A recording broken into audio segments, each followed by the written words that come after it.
Good afternoon, everybody, and welcome to the Toon Review for Matchday Live. It is Southampton versus Newcastle United from St Mary's. My name is Paul. Thank you so much once again for tuning in. If you do enjoy today's show, please do give it the thumbs up, as it's very, very important we keep those coming in for the channel. And of course, if you're new and you like what you see, please do subscribe. As usual, on a Matchday Live, you do have to be a subscriber to take part in the chat. As we head towards 36,000 subscribers. So please, guys, if you could hit the subscribe button if you are new to the channel and like what you see. You can support the channel, of course, in the usual two ways. First, via Super Chat, which is the $ underneath the live chat. Of course, that will guarantee your comment as well to be read out on the show. And, of course, memberships are available. We've got more members' prizes coming up next week, guys. So please do become a member, support the channel that way, and be part of an incredible community that we have. And a big thank you to our sponsors, Mamaroo Records. If they're based in Whitley Bay, if you want anything for your music needs, head down there, see Steve, tell him you're a TTR viewer, and he will gladly help you out. For all your vinyl, your CDs, your music merchandise, sporting merch, and of course gift cards. If you can't get into Whitley Bay, they are online, and that is pinned right at the top of our description. Stato will be with us in due course for his analysis, of course, but we'll get straight into it by giving you the two sides. This is how Newcastle United line up this afternoon. They go with Dubravka, Cher, Joelinton, Tonali, Gordon, Isak, Hall, Livramento, Murphy, Byrne, and Bruno. Nick Pope is back. He is on the bench. Trippier, Botman, Asula, Almiron, Kelly, Willock, Longstaff, and Lewis Miley. So that is how we line up this afternoon. There is very interesting conversation going on about the centre-back situation that Eddie has picked this afternoon, of course. Botman is dropped to the bench. Do you agree with that? Or do you think he's made a mistake going with Cher and Byrne? Southampton, as they look to desperately try and get some points in the Premier League, they line up with McCarthy, Walker-Peters, Bree, Bednarek, Howard Bellis, Manning, Ogachukwu, Aribo, Fernandez, Armstrong, and Onuchu. So they go with an interesting lineup. I think we're much better than these guys on paper, and I will stick by that and certainly stick by my preview of the game. Stato joins us. Good afternoon, matey. Good afternoon. How are we doing? Not too bad. Now, the lineups are out, obviously, and Botman is dropped, mate. So I don't suppose you'd be too pleased about that, because we were talking about that in the preview. He has gone with Cher and Byrne. No, I think it was a possibility. Of course it was. I just think he's showing a lot of faith in Fabian Cher. Yeah. A lot of faith. Every time he's been given a lot of trust this season, and he's made a lot of mistakes. Despite we know he's a great footballer, and he's for the value of what we paid for him and stuff and how much he's done for us, we love him. But we've got to judge on what he's giving the team at the moment, and he's been very inconsistent. So it's a big call. I think Dan Byrne can't really be dropped based off one bad game. I think he's been really solid, really solid for 8 or 9 weeks. I think it would be a little bit unfair. So it's a big call from Eddie Howe. Obviously, there is a tactical element to it, again, with being right-footed. Some people may disagree. Eddie doesn't. It is what it is. We'll have to see how we get on today. Yeah. Now, looking at that Southampton lineup, mate, I've just said there before I brought you on that on paper, we are so much better than them. Yes, they've got a few dangerous players, but we really should be looking to take this by the scruff of the neck today and win the game comfortably. Yeah, I mean, no disrespect to Southampton, although normally when you say that, you're about to disrespect them. I do think on paper, yes, and I don't think too many Southampton fans would be upset at us suggesting that. I think we are better on paper. Yeah. What are the dangers today? It is obviously they've had a managerial change. They had a much better showing against Manchester United, albeit some of that was with slightly different personnel, with things like Kamaldeen Sulemana, who's a big dribbly boy. So slightly different. Onuachu up front, absolute meat of a man, 201 centimeters, whatever that is in proper money. I don't know. He's 6 foot and lots. We'll just say that he's very tall. I like Kyle Walker-Peters being over on the right-hand side. Ogachukwu and Aribo is not bad in midfield. Bednarek has got loads of experience and has been a part of Southampton teams that have conceded quite a lot of goals in the past. But yeah, it's okay. And obviously McCarthy comes into goal ahead of Ramsdale, who's been making a lot of errors. So well, Ramsdale's, I think he's injured, Alex. I mean, the manager did say in his press conference that he was doubtful with an injury. So, well, he's been struggling with form anyway. So this might not be a terrible thing for them. Yeah. You know, they could, if they can be compact, they've got a really big centre forward that then Armstrong can play off. So it's the little and large, it's the Crouch and Defoe kind of thing. You know, they might be able to get it to work. They've got good wing backs and Walker Peters. They were playing with a lot more aggression and energy against Manchester United. So I would expect a much better Southampton side for sure, like a much better. But even still, I think we should be getting 3 points. We absolutely should be in a fixture like this. Yeah, well, last home game they had, of course, was against Brentford, and Brentford won 5-0. But of course, I think that was the day they changed the manager, wasn't it? I think the manager lost his job after that. After that game, Russell Martin. I'm not sure, but I think he did. Toon Dave's been a member for 36 months now on the channel. Thank you so much, Toon Dave. Afternoon, lads. Hope you're well. Please give my best to Billy Bob. Hope he's doing okay. Big win for the Toon today for Billy. How are the lads and lasses? Stephen says there is no easy games. This overconfidence could bite us and leave us fan base with egg on our face. Yeah, I know there's no easy game in the Premier League, but they've got 6 points, mate. And if you watch the preview, they are dreadful, literally dreadful. You know, if we want to be anywhere near a European place, let alone Champions League place, you have to be looking at winning this game today. You have to be. Absolutely. I mean, it's rather unfortunate that we've had to play them at two of their better periods in this season, which is game number 1 when they're fresh, ready to go, used to winning in the Championship. And then we're also having to play them now, which is off the back of quite a reasonable performance against Manchester United with a managerial change, a little bit of structure shift, not quite as possession-based. So we've probably played them at two of the most annoying times this season.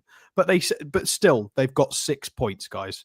So even with that factored in, 6 points, that is off the back of 1 win and 3 draws. You know, anything but a win today would be quite a poor result, really. Yeah, it was a Tottenham game. Apparently, Russell Martin got the boot. So, there is a bit of mixed emotion, certainly in the chat and social media about Botman being dropped, Alex. Some saying it's absolutely hilarious from Eddie Howe that he's dropped, and Byrne would have to murder somebody before he'd be dropped. But I agree with you. I don't see any point in dropping Dan Byrne right now. He's been... you can't look at that game against Bournemouth and think, oh, yeah, he needs to come out, because he's been magnificent. I don't think he was terrible against Bournemouth, to be fair. I think there were a lot of structural issues, and he wasn't great. He wasn't great, but he wasn't the worst player by any stretch. And he went on a long run of him being so competent. And his partner during that run wasn't always Fabian Schär. That changed. And Fabian Schär was still giving up opportunities, losing duels he maybe shouldn't have been losing, getting the run around, pace a bit of an issue, getting nutmegged, maybe lapses of concentration. And if I think back to sort of all the Christmas period, I can't think of times where I can talk about Dan Byrne losing concentration and being poor in duels and doing this. No, Byrne was pretty spot on for that. It's the other side. It's Fabian Schär that's been the one to worry about. Yeah, I don't think Byrne deserves to be dropped at all based off one loss. I think that would be really unfair. I agree with everybody that likes Botman and thinks he's the better of all of the centre halves. I do agree that he is, but it doesn't mean he's the appropriate choice today. I agree. We want shot with shite if we don't win today, says Ray.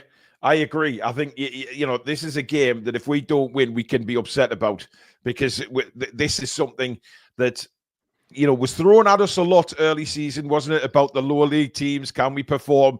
We seem to overcome that and then go on a really good run. And hopefully today could be the start of another really good run. But it's up to the lads to go out there and just perform. They've had a week's rest. They've had a good rest, and then back in training, ready to go again. Let's see the real Newcastle United back today, hopefully. Trevor's going, my prediction is 4-1. Mark J says, afternoon team, hope you're all well, and fingers crossed we are celebrating a convincing win to start another winning run. How are the lads and lasses? Good afternoon to James Bradley. Brian Bennett's going 3-0 Toon win. Paul World says, our away form is so improved. Without the mishaps we've had at home, we'd be second or third. Win today and get us back on the right track after last week. Now, Alex, if we do win today, that is the first time we've won 4 away on the bounce, 4 wins on the bounce away from home since 1996. Wow, that's concerning. And we know our away form hasn't been magnificent under Eddie Howe either. During the Champions League season, it became quite a thing. It was St James's Park was the fortress, but we couldn't win away to say at all. So yeah, that would be positive. We've got some more consistency at home, consistency away would be lovely.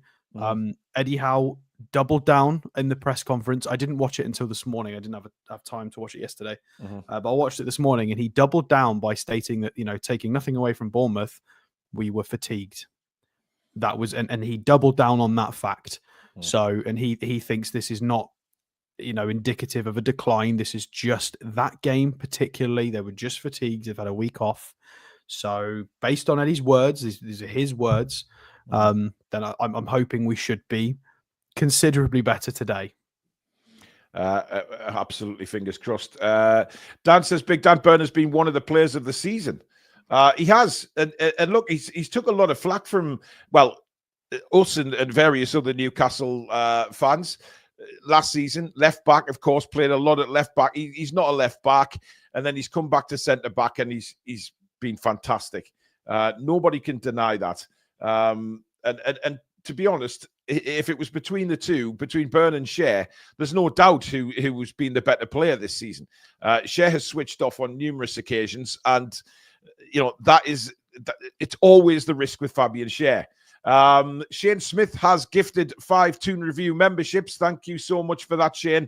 Really do appreciate the kindness. Thank you, buddy. John says we should smash these guys. Stato, you blind he was. I have no idea what that's about. Julie says 1 magpie on my dog walk and then 2 on my garage when I got back. There you go. I'll go with the 2, Julie. Let's go with the 2 for joy, yeah? Not 1 for sorrow. Match fitness for more of the squad in what should be an easy game. Dean says nothing wrong with easing Botman back considering the injury involved. He did say, Alex, in the press conference that they were going to look after him. Yeah, I mean, I think people are being a little bit dramatic here. He's come back from a very, very serious injury. There's a tactical element to having a left-footed, left-sided centre half and a right-footed, right-sided centre half. It's what we explained in the preview when we were chatting, Paul, about how there will have been a lot of drills and practice, like attacking patterns and trying to do maybe long switches to Gordon runs and things like that. There will have been a lot of stuff that they've drilled based on Fabian Cher being in the starting lineup that they can't quite do exactly the same when Botman's in there, and it's vice versa as well. There's a lot of set piece stuff you can do. You can be a little bit more aggressive when Botman's in there because all of a sudden you can put Joe Linton sort of front post, you can put Burn and Botman together back post. It's quite hard for the opposition to then get out of that. So, both bring their advantages and disadvantages, but I don't think there's anything. I don't think it's overly controversial, to be honest. Would I have preferred Botman today? Yes. Is it controversial to play Fabian Cher? No, I don't think it's controversial. I think he's lucky though. I think Fabian Cher's quite lucky. I think he's been given the faith and the opportunity by the manager, and I think he does need to start sort of doing the bit now. Otherwise, he is going to lose his place to Botman. And then we'll buy a new centre half, presumably in this window or next. So he's going to have to be careful. Tucky, good afternoon, matey. Thank you very much for your super chat. Good afternoon, lads from Tucky. Enjoy your day. Let's hope we do, matey. Let's hope we do. I mean, is there anything that you're major concerned about in this game, Alex, from the Southampton point of view? Or do you just think if we do our job, we should comfortably win the game? Potentially wing-backs. Wing-backs can be quite aggressive. Walker Peters is a very good player. So as long as Tino and Lewis Hall have a good game, that should help. A little bit concerning with Onuachu. If we can get some mismatches in the box or in defensive set pieces, as long as Onuachu doesn't end up being, Fabian Schär marking him or something, then we'll be okay. So they've got things that they could potentially hurt us with if we're not ready for it, or if people don't switch on. That they're still a Premier League outfit, whether people mock them or not. I think they've scored 15 goals so far this season, so not a lot. Doesn't mean they can't score against us today. So we've got to be careful. But yeah, wing backs and potentially the Armstrong and Onuachu, little and large up front. And Armstrong's quite a pacey, getting quite experienced now, reasonably technical player. I like Adam Armstrong. I think he's okay. He's not in a fantastic side, and it's maybe unsure as to whether he's going to be a Premier League player long term, but he's definitely a good player. And yeah, we'll see. We'll see. I have confidence that back three, back five, if we can try and find a bit of space, I think we'll be all right. It depends how aggressive they are, because they tried to be quite aggressive against Manchester United. So if we can play through that, there's going to be a lot of space. A couple of super chats. Andy K, thank you for yours. Good afternoon, Paul and Stato, and all the best to War Billy. Hoping he gets well soon. 5-0 to us, Andy and Joe. And Channel Right says, on paper, we should stuff them. Unfortunately, we play on grass. Famous quote, of course, from Brian Clough. Chris and Evermore's with us. Afternoon, buddy. Howdy, lads. Interesting to hear Eddie saying he wants a player per window. So if one doesn't materialise, then what's Mitchell and Co doing? Yeah, that was an interesting quote from Eddie Howe, actually. It said he wanted to... is that a little... I mean, look, I'm just playing devil's advocate here, Alex. I don't know what's going on, but is that a little nod towards the hierarchy that we need to bring somebody in? Absolutely not. I don't think it is. I think, obviously, Mitchell and Co., it's not that they're not doing anything. It's that they're trying to navigate the finances properly to get the players in and out that are needed. I actually really liked what Eddie Howe talked about in everything transfer-wise. I think what he was saying far more aligns with what we want as fans. He thinks it's healthy to rotate the squad. There has to be departures. There have to be new players coming in, preferably one. I don't know if he referenced if it was a first team player, but one player per window that can make an impact, a fresh face. I liked all of that. That kind of aligns with what I think is important in a club. So I think Eddie's kind of on the same page as what we would all like as well. But it's not up to him. It's up to how the money's working and what they can do for him. So I don't really think we need to be as too worried. I think Eddie talks about, I mean, Chris has just mentioned it there. He talks about the squad being light. We've got a bit bottom heavy with defenders at the moment, a bit light up front, and with Barnes injured as well. And it's, I liked everything he said. He basically said a lot of what we've been talking about for the last few weeks. So he's clearly on a very similar page to what we are. And he's a lot cleverer than we are with football stuff. So of course that's right. Yeah. Popman Mag says, if we're well ahead after 60 minutes, then Botman, Miley, etc. to come on for match fitness. Yeah, I'm nice. Pretty sure that's in the back of Eddie's mind. I would no doubt. Interesting to see Miggy on the bench, Alex, considering that the reports coming out this morning that everything's done really, apart from a few dot the I's, crosses the T's kind of thing, and then the deal is done. Is it strange for him to be on the bench? Is it not just keeping up appearances? Maybe it is, maybe it isn't. Be. I agree with what you said last night. Yeah, I'd rather he didn't come on and get injured. So I agree with what you said before. That would be concerning. Hopefully just stays on the bench and doesn't get injured, and we can keep this going. Scott's going 3-1 to the Toon. Isak, Gordon and Bruno are his goal scorers. Paul White says, if we are on it today, then 4 at least, I reckon. Callie, good afternoon. Hope you're well. Chipper says, the only way we lose is complacency on the pitch. I agree with that. I think if we go in with the wrong attitude, then that's the only time I think that we can, scoring first and scoring early would be good in this game. Yeah, it'd settle, maybe a little bit of doubt after Bournemouth. But if we can start well, get a goal in the first 20 odd minutes, I think they'll start enjoying themselves and it'll be comfortable. I think Howe hit 2 birds with 1 stone, easing back Botman and also gives some easier on paper fixtures to get match sharpness back. Maybe. I mean, match sharpness for Botman, this kind of would be the sort of more easier I'm game. thinking the opposite. I'm thinking I'd like us to be 3-0 up at half time so we can mitigate this fatigue that's I don't want players to be tired. We've got a big February coming up. So I'd like us to be cruising so we can take off key players and not have issues with fatigue because we've got a certain play style that is very demanding. So yeah, it's crazy, really. C15 Rise says, with both top 4 battles taking place in Forest, Bournemouth and City, Chelsea, there is a good opportunity to close the gap with a win. Yeah, absolutely. I think we looked at that, didn't we? I would say a couple of draws would probably do us the best out of those fixtures. A couple of draws, and then as long as we win and take care of ourselves. Yeah, I mean, it would be lovely. We just need to keep pace with 4th, 5th. I mean, there's a lot of talk about potentially 5th being enough for Champions League as well, with the coefficient and stuff. So we just need to stay in that bracket within touching distance. It's going to be a tough season because we've gone deep in the Carabao Cup. We're looking to try and go deep in the FA Cup with obviously a Birmingham City draw. So we just need to handle this carefully. I think to be fair, I really liked the press conference yesterday. There were some fantastic questions. It was a breath of fresh air. I can't remember who it was. It might have been Luke Edwards. I can't remember. Somebody mentioned, you have kind of been using 12 or 13, maybe 14 players, Eddie, and that's quite a small pool. And it was a great question because it's completely true. So Eddie kind of had to answer that, and it's like, with the style of play and the intensity, trying to play with a battering ram style, only choosing from 12 or 13 players. I mean, it's what happened in the Champions League season, wasn't it? We just absolutely ran out of steam, got too many injuries. Yeah, it was Craig Hope apparently. Thanks, Chris. There you go. George says Bunce will have been involved in Botman being rested.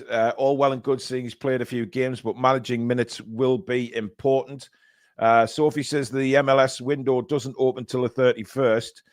So Miggy can't be transferred. Interesting. Can you not do pre-agreements, and does he have to be sat? Well, it might be agreed, and then as soon as it opens, he signs. Alex, it's one of them, isn't it? But just hope he doesn't come on and get injured, and that means he's knackered for the transfer because they're not going to sign him. They're not going to spend £8 to £10 million on a player who's injured. Aussie Mag says 4-0 loss because you jinxed us, Paul. Giveaway. Paul, do you think Newcastle will ever do an Everton and bring out a good young gun like they did with Rooney? Well, I mean, you never say never, do you? I mean, there will be a player sometime comes through, which is a fantastic striker. But what I would say is that you look at Lewis Miley right now. He's probably our emerging Wayne Rooney. Different players, of course, different positions. But you can see where I'm going with that, Alex. He has the potential to have a magnificent future. Yeah, I mean, for the age and what he's done so far in his career, he's the world is his oyster. He's got a very high skill ceiling. His career could take him anywhere. So, but it's very early to even say that. Eddie Howe's talked about long term. We don't know if he's going to be an attacking midfielder or a defensive midfielder. I think that interview was from sort of a year ago. So his opinion might have changed since then.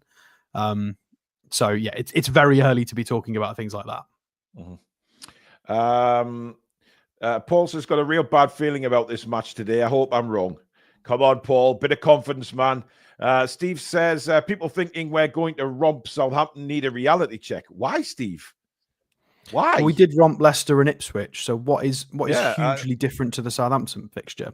Yeah, a team who are much worse than them, by the way. I don't understand why people are worried. If we play to our potential, which we should do, we will win the game. There's no doubt in my mind about that. If I'm wrong, I'm going to be bloody furious. Billy F says, Alex, what kind of egg does Paul look like? Yes, but yesterday. Yes, I got revenge, though. Julie says, bad that we play on Monday away to West Ham before the Carabao final if we get there. Is that right? Yeah, look, West Ham, a lot of West Ham fans put this on X yesterday as well, saying that, the Premier League are absolutely ridiculous. They did the same to West Ham, of course, getting them to come up on a Monday night, and they've done the same to the Newcastle fans. having to go down there on a Monday night. It is absolutely unbelievable, Alex, how fans just don't get thought of in the whole thing. Yeah, well, there needs to be some kind of coordinated decision made about distances and when it is, whether it's a weekend, whether it's a traditional working day, Monday to Friday, and transport availability. They and unfortunately, when they do that, somebody is going to miss out because the line has to be drawn somewhere. Yeah. But Monday night fixtures, if it's maybe in the same city or an adjacent city, if it's in the northwest, if it's Liverpool and Manchester clubs playing against each other, maybe that would be potential. But when you've got people like divided by the north and south of the country, you're talking sort of 8-hour journeys, 6-hour journeys, then you're putting it on a Monday night. It's not good enough, really. They need to do something about that. It stinks. Grant Thomas, thank you for your super sticker, mate. Much appreciated. And Dan Robinson with a super chat saying, money where your mouth is, Paul. If we don't beat Southampton, you shave your head and beard. Well, to be fair, mate, there's not much to shave on my head, but we're not going to get beat. Simple. Gordon Luke is a new member of the channel as well. Thank you, Gordon, and welcome to Members Club. Alex, we'll see you at half-time, matey. Hopefully, we'll be a few goals ahead. Hopefully. See you soon, everyone. All right, man. Take care. See you soon. So Alex will be back with us at half-time for his analysis of the game, of course. And hopefully, like I say, we will be quite a few goals in front if we play to our potential, play to how we know we can play. We should be okay today, ladies and gentlemen. I am very, very confident, and I've got every right to be confident. I think we're playing well enough to be very confident, actually. And certainly with Alex McCarthy in goal, you've always got a chance. You always have a chance. But remember, usual rules apply today, guys. Please, if you're watching the game anywhere, no spoilers in the chat at all. If you do put spoilers in, you will be timed out and eventually chucked out the chat, and we don't want to have that. Please all respect the people that aren't watching the game and are just listening to the commentary. Have respect for everybody. Everybody in the chat is subscribers, so please have respect for each other and no spoilers.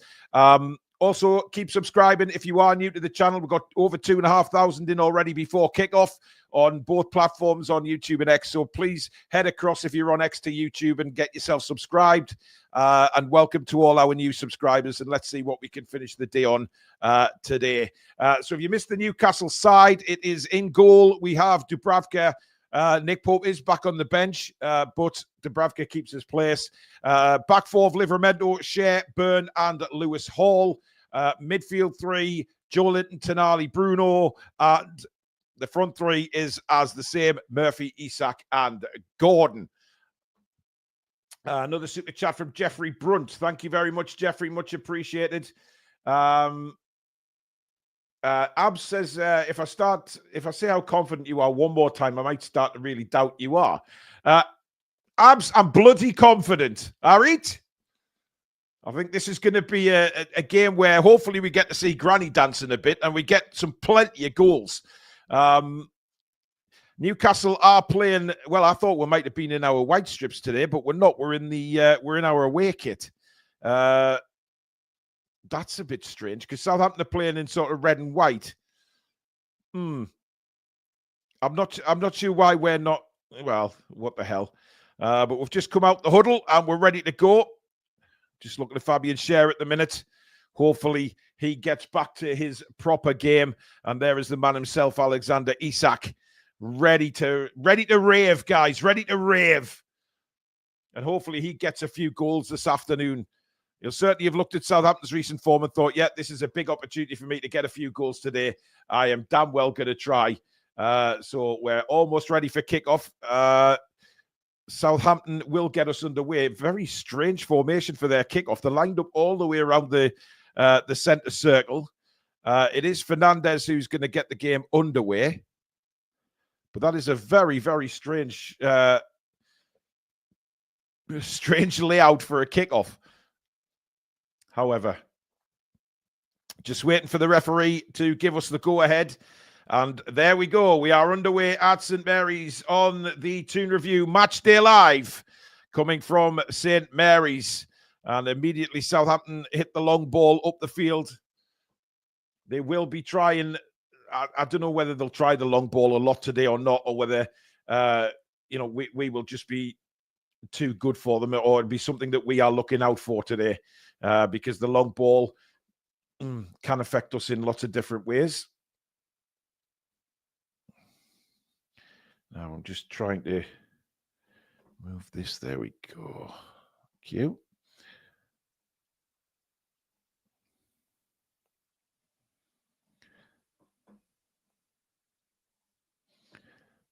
Cameras panning on the new Southampton manager. Gordon Luke is a new manager, new member of the channel. Don't know whether I've mentioned that already, but there you go.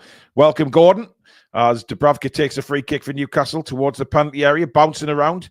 Just on the edge of the box, Tonali was sniffing around. Livramento. Ginger Plum, thank you for your super chat. I'm with you, Paul. We win this hands down. Thanks, mate. And Lewis Hall takes no chances, and it's back with Martin Dubravka now. Of course, keeping his place ahead of Nick Pope for this game. Tonali hits a long ball forward looking for Isak, and it's headed out to play by Bednarek. Not really under any pressure there, Bednarek. Just headed it straight out to play. And Newcastle have won the ball back now with Murphy. Inside to Bruno. Bruno has options here towards the left. Plays it through for Joe Linton. Oh, I just couldn't take the ball. It's out for a corner. Brilliant ball through by Bruno. Very early doors. Wonderful chance for Joe Linton. Just slightly ahead of him, the pass. And it enabled Bree to come across and play it out for a corner. But a brilliant move from Joe Linton. That is good stuff from Newcastle from the off. And we have a corner immediately, which it looks like Gordon's taking this one. Plays it short for Lewis Hall. Hall on the edge. Oh, lovely back heel. Gordon to the byline. It's blocked again, and it's out for another corner. Really well-worked corner, that from Newcastle. And a statement of intent, very much so, from Newcastle in these first 3 minutes of the game. Lewis Hall this time is going to take the corner. It was a beautifully worked short corner, that from Newcastle. But now they're going to send one into the box through Lewis Hall. In it comes towards the 6-yard box, headed away. Only as far as Livramento. Scoops it to Gordon. Gordon now clips it back in. It's not a great ball from Gordon. And it's into the arms of McCarthy. But a very, very, very positive start from Newcastle United. And Gordon might be a little bit disappointed, actually. He didn't get that ball across. But it was a lovely little back heel by Lewis Hall. And again, McCarthy, Southampton trying to play out from the back here. Newcastle high press immediately and win the ball back. Joe Linton now to Lewis Hall. Hall, Joe Linton. Skips inside and finds Tonali. Tonali lays it back to Fabian Schär. Schär will go out to Livramento on the far side. Inside now to Murphy. Murphy sees the run of Livramento, and it's a beautiful ball by Murphy. Livramento into the box. Big chance. It was a poor ball in from Tino. He's going to keep the ball in, though, as it was going out for a corner. Decides to keep it in. In comes across from Murphy, and it's caught by McCarthy. And Livramento will be very disappointed. Isak was waiting for that ball, and he couldn't find him. It was a poor pullback from Livramento. And, Newcastle have started the game like a steam train. Southampton really have no answer to us at the moment. Gaps in the defence all over the place. Long goal kick from McCarthy. Schär underneath that one. Murphy now. Clips it over the top looking for Bruno. But Southampton, I guess they know what they're up against here. Howard Bellis heads it away. It's a throw into Newcastle on the far side, which Livramento will take, just looking for options.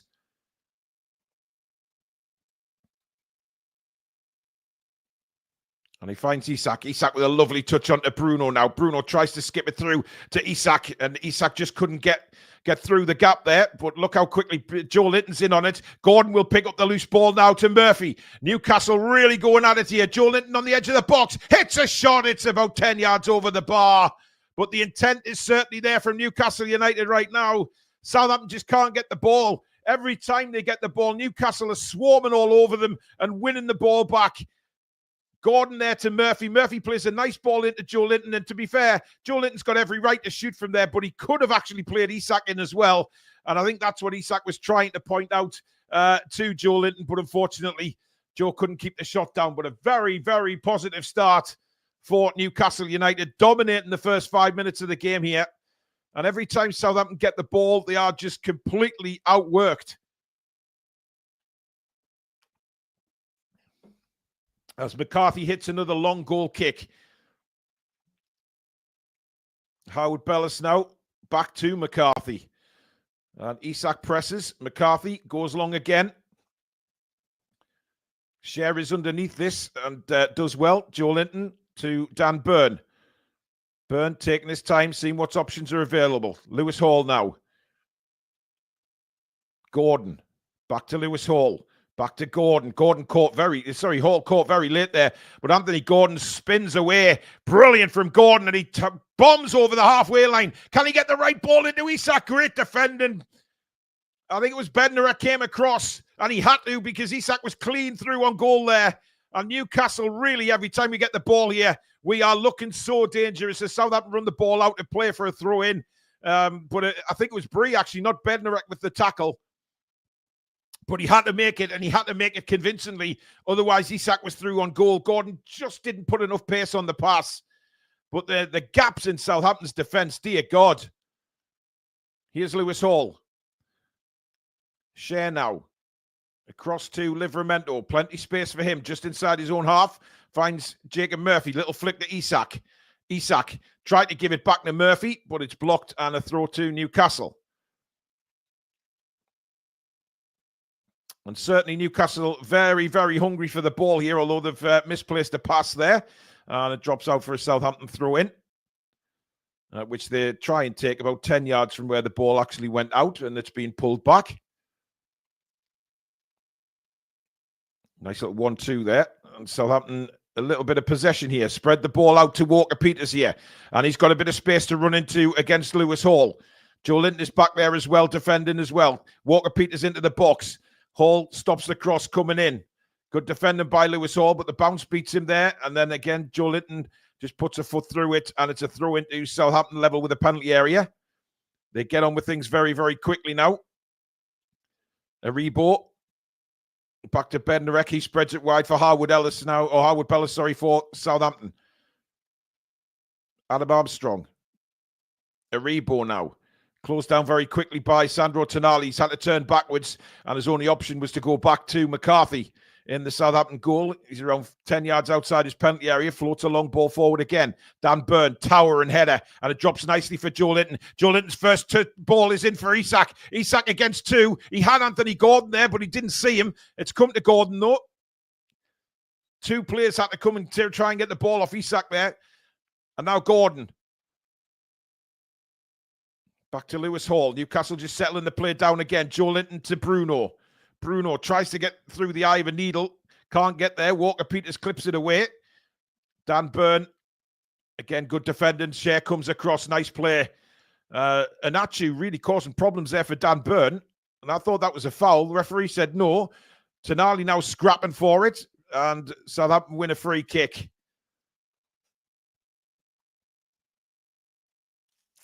I'm not sure whether that was a free kick. You know, it was very, very 50-50. Bournemouth have scored against Forest. Justin Clivett yet again on the score sheet. Yeah, a little bit of a pullback there from Tonali.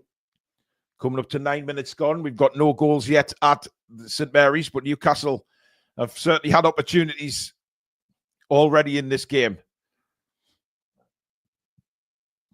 Southampton take it short, and it's now Bree. Plays it out wide for Walker-Peters. Walker-Peters now inside for Adam Armstrong. Armstrong clips the ball into the penalty area, but Burn is there to head away. But Newcastle don't have any players pushed forward.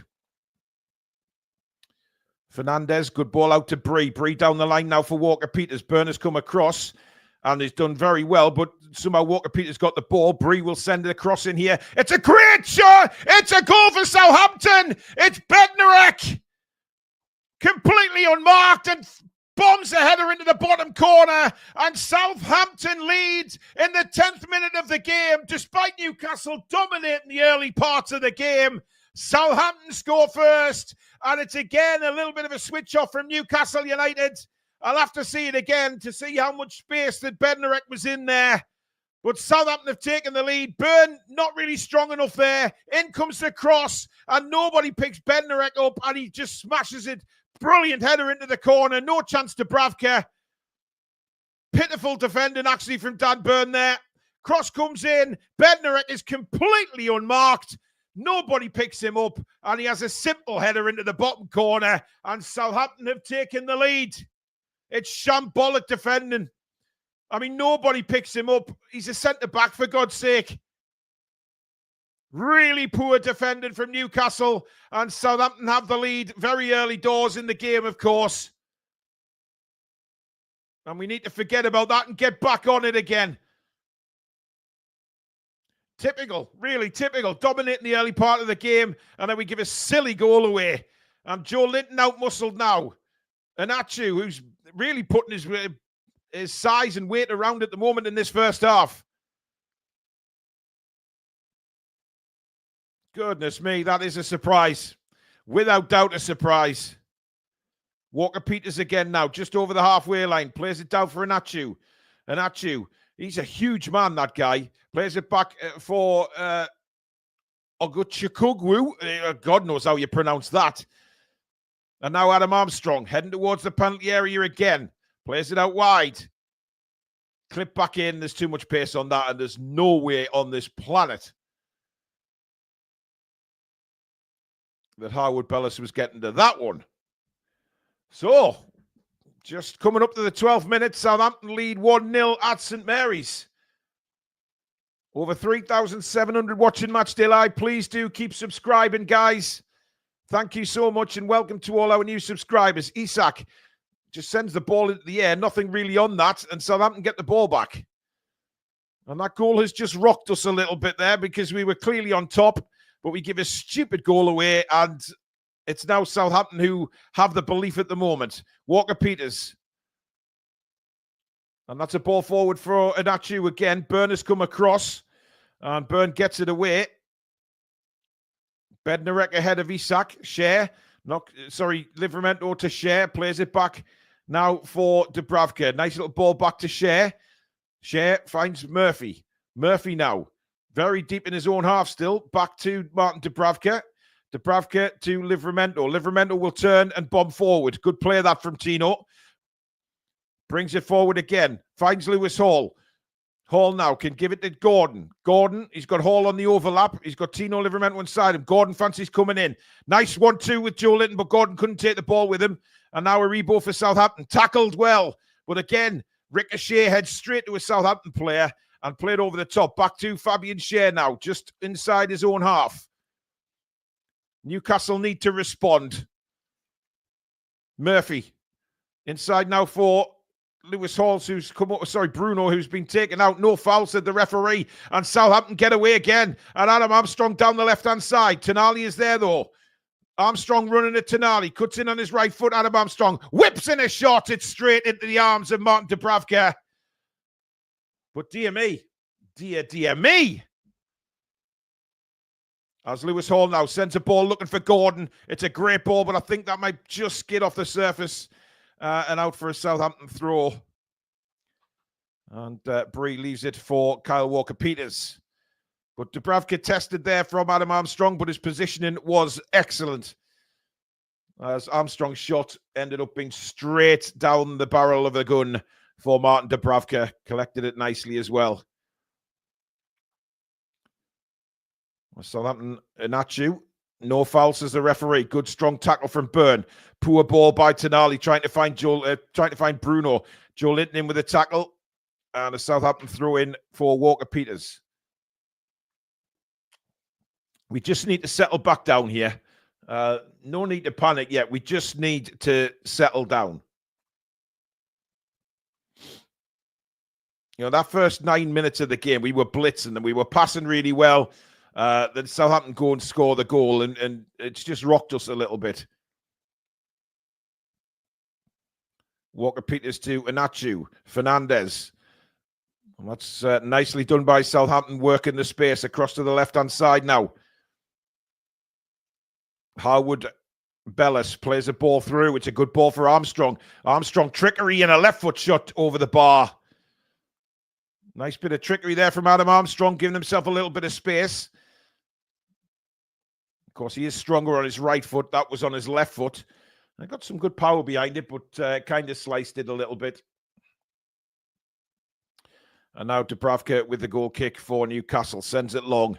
Isak jumps but doesn't win it. Toon getting stuck in there. But again, Aribo has the ball. Howard Ellis now. Aribo for Southampton. Bree. And now Kyle Walker-Peters. Down the line again. But Joe Linton is there this time to win the ball. And now Lewis Hall. Back to Dan Burn. And we start again. Let's just settle it down.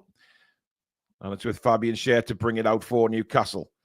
Liverpool lead Ipswich by a 1-0 as well. Szoboszlai with the goal there.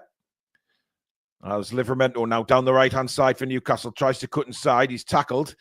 And Isak has to work to get the ball back and does really, really well. Well played by Isak. And now Livramento has the ball again. Inside for Isak. Oh, lovely skill from the Swede. Gets away. And now Isak heads towards the penalty area. Clips it looking for Joe Linton. It was an awful pass, but the ball went high into the air. It's come down for Bruno. Now Lewis Hall. Hall inside for Isak. Great little ball. Isak looking to try and get a shot out of nothing. It comes to Murphy on the other side of the penalty area. Murphy trying to get his right foot. Whips it in. Corner to Newcastle. Much, much better by Newcastle, that.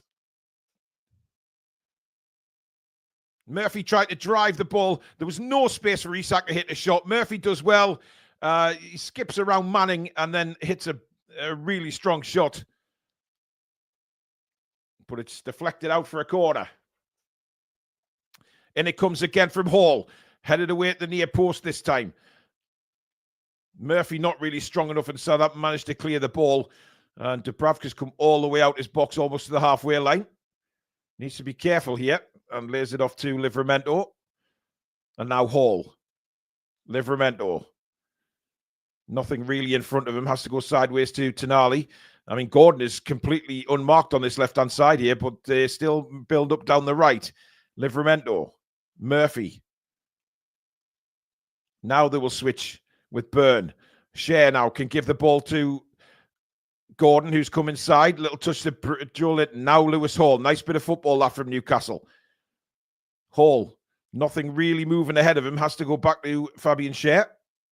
And now Byrne. Livramento down for Murphy. Livramento again. Bruno. That's better football by Newcastle. Bruno can turn and then send Murphy. Aribo's across there, and Aribo did really well. But Newcastle United get a corner. I think the ball from Bruno was just slightly under hit, which gave Aribo the chance to come and make the tackle. And he did really well to stop the ball coming across. Murphy had to go for it first time. And it's played out again for another Newcastle United corner. Just haven't had the luck with the final ball at the minute, Newcastle. And in it comes again. Flicked on by Bruno, and it's another corner at the near post again. I don't think that was necessarily a great corner from Lewis Hall. However, Bruno worked his arse off to get there. And almost got there. Well, he did actually. Flicked it on, but it bounced out for a corner kick.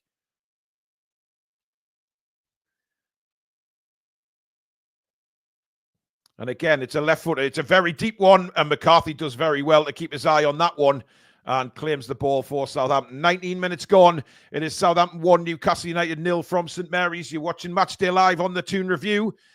Please do subscribe if you're new to the channel, bottom right-hand corner, as we head towards 36,000 subscribers.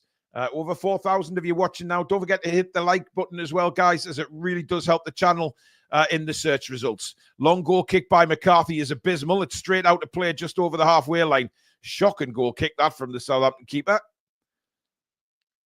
I don't actually know who the hell he was trying to find with that pass. Livramento now to Fabian Schär. And lays it back into the penalty area for Martin Dubravka to bring forward to Byrne. Byrne spins round, lays it off to Lewis Hall. Hall now. Clips it into... Really, no, that ball was never on there. Now Bree for Southampton sends a cross in. It's way too deep for everybody. And Livramento can bring it away for Newcastle. Murphy now. Little back heel to Livramento. And he took it well, and then he's brought down. That's got to be a yellow card. That's a shocker. That's an absolute shocker of a tackle. It is Fernandez. And a yellow card is shown to the Southampton player. Really late tackle there on Tino, who did really well, actually, to do the little 1-2 with Murphy and break out for Newcastle United. Guys, have a bit of faith. You know, there's loads of people in the chat saying, oh, you know, you said this, Paul, and you said that. There's only 20 minutes gone, man. For God's sake. We've had some opportunities. Keep the faith, guys. Bloody hell. Everybody's just so quick to try and jump on me and say, oh, you said it was going to be easy. Just support the team, man. It's going to be a free kick for Newcastle. Sandro Tonali will take this one just over the halfway line. Probably send this towards the penalty area again.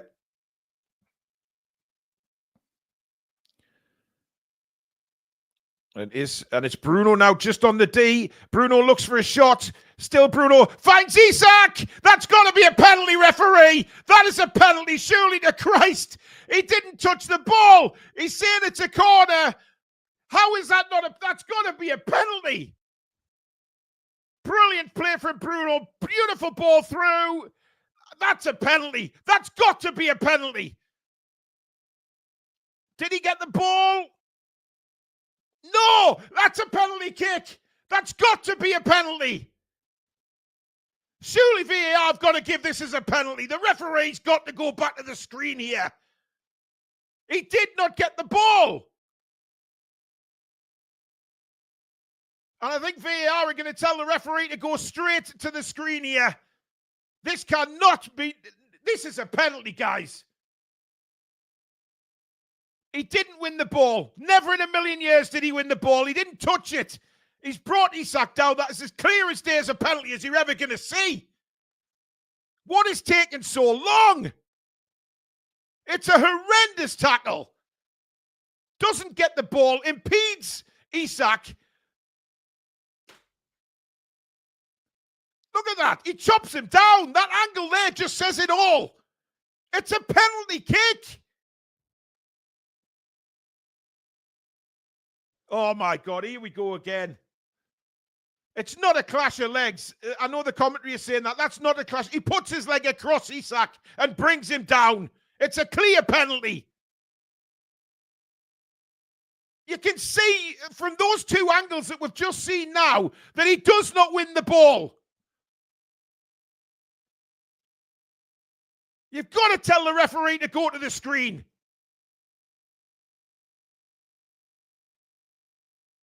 He's going to the screen, and rightly so. This is a fucking penalty. I said 5 sudden minutes ago. Christ on a bike. Aribo did not win the ball. It is clear-cut penalty. No doubt about it. But once again, they are taking eternal age. Taking eternal age. Now let's see how long the referee is going to spend at the screen here. There is no doubt it's a penalty. Isak is through. He's ready to hit the ball. Aribo comes across, takes him out. It's a penalty kick. Look at that angle there we're watching. That is a penalty. And I'm surprised the referee actually didn't even give that on the pitch. There's no way Aribo gets the ball. What the fuck are you taking so long for?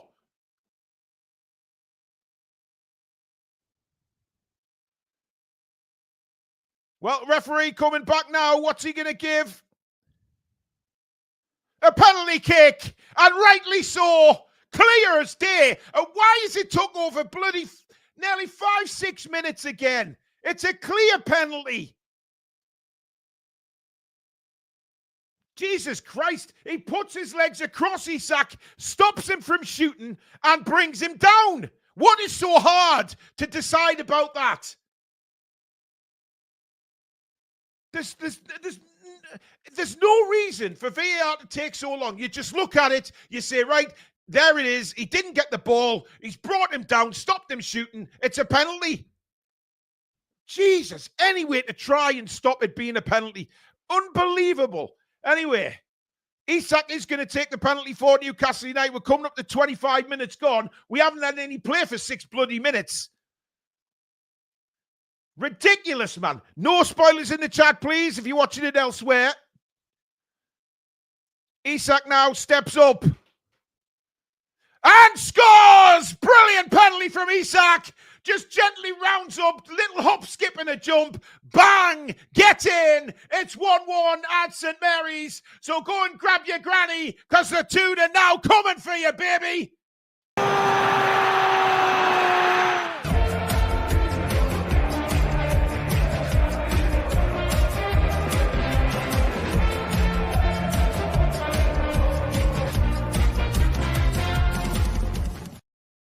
Geordie Granny is a happy woman, ladies and gentlemen. It was a lovely penalty from Isak. Just a slow run up, then a big hop before he puts it in the bottom corner. McCarthy the wrong way, and Newcastle United are back on level terms. Now, come on, boys. Let's go at these. Let's keep going here. 26 gone. Southampton 1, Newcastle United 1. And to be fair, we've had all the game apart from the Southampton goal. A little bit of rockiness when Southampton scored, but you know, we've been doing most of the attacking in this game, and I don't think that's the end of the scoring. Very comfortable penalty from Isak. He's back on the score sheet again, and here we go. Just keep switched on at the back. I mean, listen, apparently a lot of the commentators saying this clash of legs, it's this, it's that. Bullshit. Honestly, I don't know how they can look at that and they're just embarrassing themselves if they say that was a clash of legs. Isak was about to shoot the ball. Aribo comes across him, doesn't get the ball, brings him down. It's a penalty. In anyone's world, it's a penalty. Isak again trying to spin on the halfway line. Does well to win the ball back. Southampton managed to keep the ball in play, however.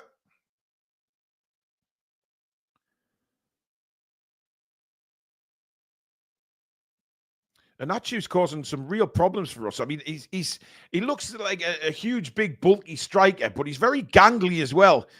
And I guess he's very difficult to mark. Walker-Peters been chased down by Lewis Hall. Good work. And now it's all the way back to McCarthy.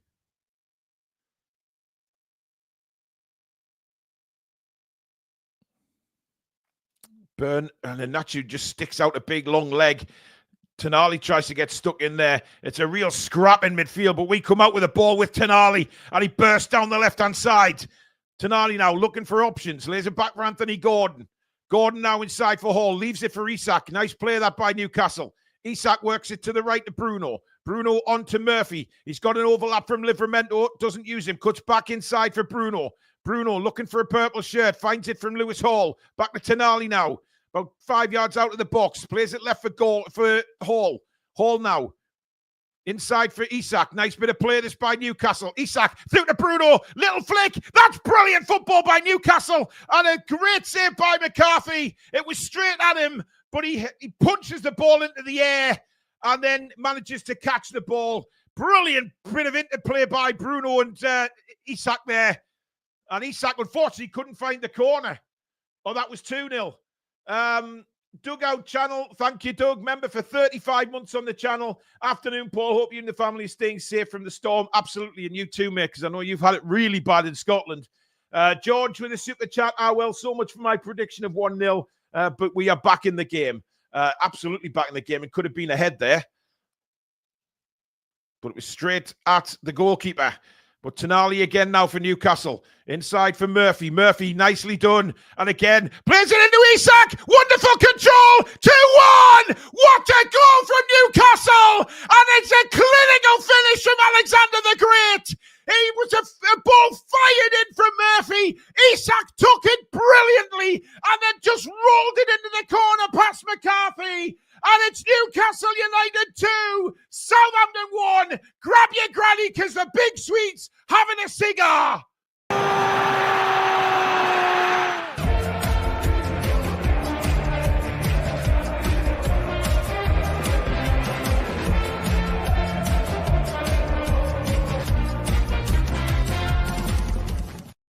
No question of offside or anything like that. Isak took that brilliantly on his left foot. It was superb work from Jacob Murphy. The ball through. Isak's control was brilliant. His finish was lethal. And it's 2-1 to the Toon. And Murphy gets yet another assist. But what a brilliant bit of play from Isak. Absolutely wonderful control and an exquisite finish. And it's 2-1 to the Toon. They've turned it round. Brilliant goal. Absolutely brilliant goal from Isak. But it was all the work of Murphy driving a pass into Isak, takes it on his left foot, just bends it round McCarthy and into the side of the net. Brilliant goal.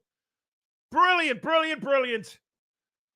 George with another super chat. Get in my son on another hat-trick. He certainly is.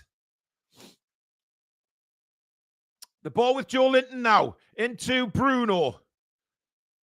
Bruno to Gordon. Gordon fires in the ball towards Isak again. He's giving Bednarek a serious headache here. Is Isak. Still Isak. Tries to clip the ball through. It's blocked. Lays it to Gordon. Gordon's ball into Joe Linton. He looked offside. Joe Linton turns. Hits the post. But the flag's gone up. He was offside when he made his original run. It was brilliant from Joe Linton. Turned shot off the post. But the flag goes up. And Newcastle United are just dominating right now.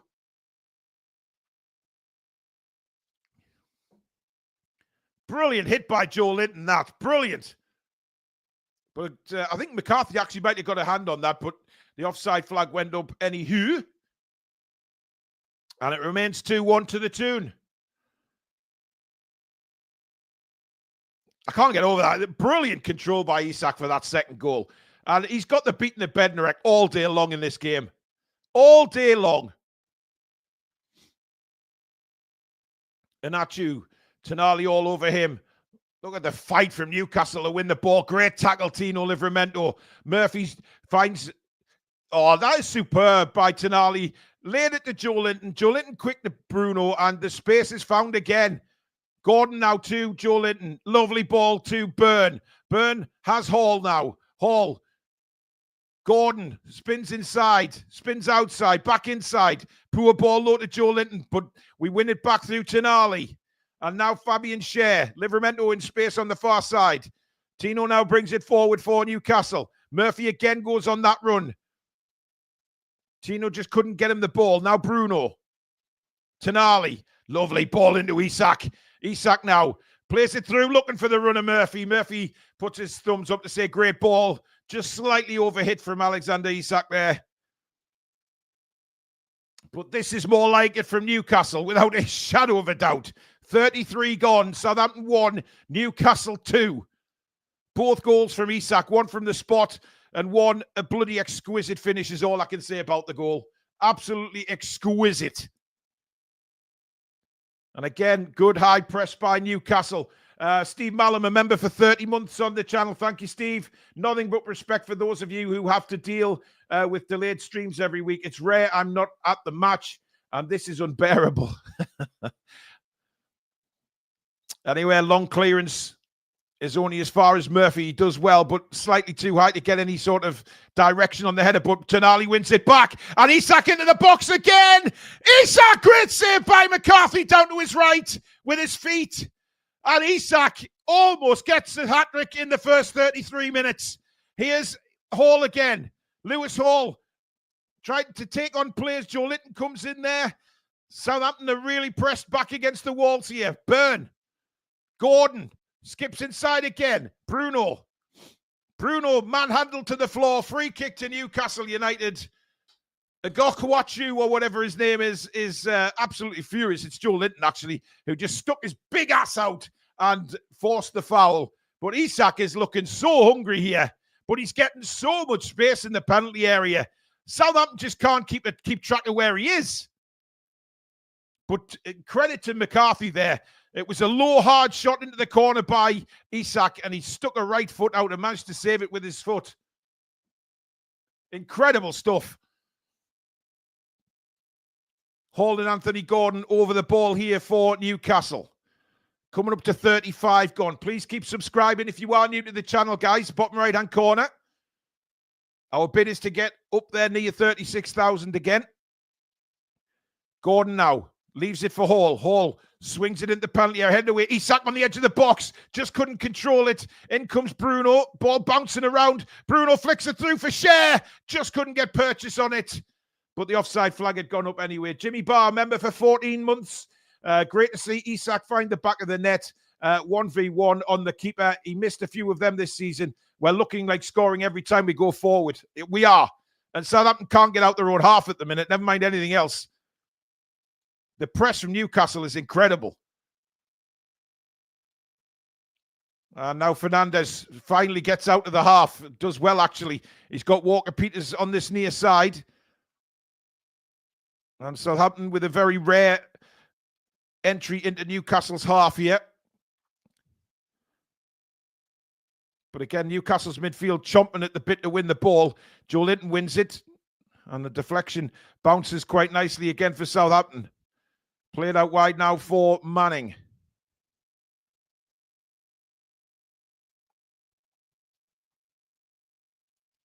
Southampton having a bit of possession. Adam Armstrong now. And now it's Bree. The man made of cheese. I had to get that one in, I suppose. I had to, guys. I'm sorry. Here's Walker-Peters. Plays it through. Well defended by Dan Burns. Saw the pass coming through and wellies it into the crowd. Sticks a big size 25 through that. How's your father? Aribo now for Southampton as they try and rebuild again. Try and get level in this game. 2-1 to Newcastle. The Toon fall behind very early in the game on 10 minutes. But look, the dominant team in the first minutes of the game. Southampton break, get a goal against the run of play, but we have turned it around very convincingly. And again, ricochets are bouncing everywhere for Southampton right now, but we win the ball back and Bruno brings it forward. Really solid. Oh, brilliant turn by Isak to give him space to bring it over the halfway line. Superb from the Swede. And he tries to play through for Gordon, but Gordon had stopped his run.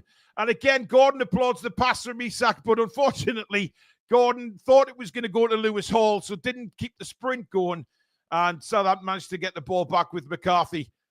But dear me, Isak, that is just filthy. Clip forward again, looking for Inachu. He can't get there. Burnt deals with him. Fabian Schär in the halfway line. Inside now for Sandro Tonali. Joe Linton. Tonali. Back to Fabian Schär. Newcastle just spinning and rebuilding again. Livramento. Out to Murphy on the far side. Murphy back to Tino. And inside again for Schär. Southampton just chasing the ball right now. And this will completely wear them out, of course, as we know. Schär looking for that killer pass. He's found it to Anthony Gordon, but he's offside. Gordon hits a shot over the bar, but the whistle had gone. It's offside. He couldn't have been offside by much because Schär, what a great pass that was by by Fabian Schär. Gordon had made the run. Schär just delayed it. I tell you what, I don't think he's offside there. I think Harwood Bellis is playing him on there. But anyway, the whistle went. Nothing we can do about that now. Chance is gone. But there are so many gaps in the Southampton defence. It is ridiculous. Absolutely ridiculous. Great work again from Tonali on the far side. Strength of the man is incredible. And he's come away with the ball. How's he done that? And he's won a throw into us. What a bit of play from Tonali.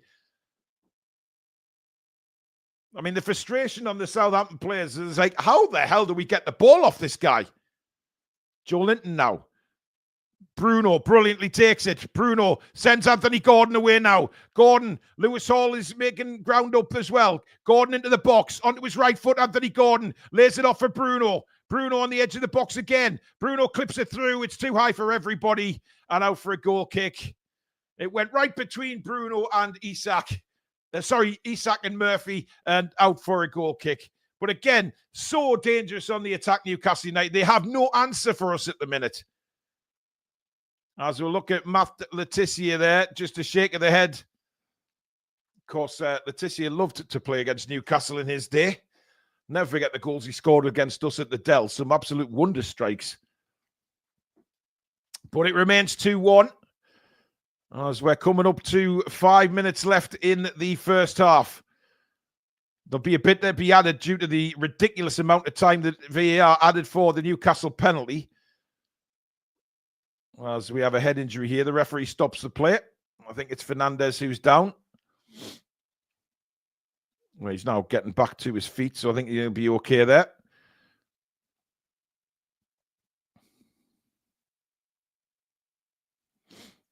But I guess we need to be careful of complacency because, you know, we gave away a silly goal. You know, Bednarek completely unmarked. Not a great goal to concede. And then, you know, we've turned it around since then. But we need to be on our guard and not give silly goals away. As Walker-Peters now for Southampton on this near side. An overlap from Bree. Walker-Peters cuts back in and spins away from Anthony Gordon. Aribo now for Southampton. Howard Ellis. I'm seeing a number 6 on the pitch there for Southampton, and there's no number 6 on the first team sheet. That's weird. I'm not sure what's happened there. If someone can let me know whether they've had to make a change before the match. Anyway, Aribo now for Southampton. Tries to get to the byline, cuts it back, but Bruno sees him out. Great bit of play by Bruno to see off Adam Armstrong. And Newcastle look to break quickly. Lovely 1-2 between Bruno and Joe Linton, but Aribo gets back to win the ball back for Southampton. And now Fernandez. The Howard Bellis is number 6. Well, all right. Okay, cool. Here he is on the ball. Out to Manning on the left-hand side. Manning cuts it back for Aribo. Newcastle just sitting back in that familiar 4-5-1 formation when they are defending. Bree now to Walker-Peters for Southampton. Nice little ball down to Bree. Gordon cuts off the cross. Good defending there from Anthony Gordon. Walker-Peters. Nag Okchukwu. And now Bree again. He will try and get across it. He does. It's headed away well by Fabian Schär. And now it comes to Walker-Peters again. Southampton with a late push for an equaliser before half-time here. But Newcastle have pushed Southampton all the way back. And Aribo now in his own half. Armstrong loses the ball to Bruno. Bruno held back by Armstrong. Free kick to Newcastle United. And Aribo picks the ball up. Don't stop the free kick, pal. I wonder why that's not a yellow card, because Newcastle were clearly on a break there. And he's hauled back. Adam Armstrong was the man who pulled him back, but I think he's got away with it. But for me, a shirt pull like that should be a yellow card.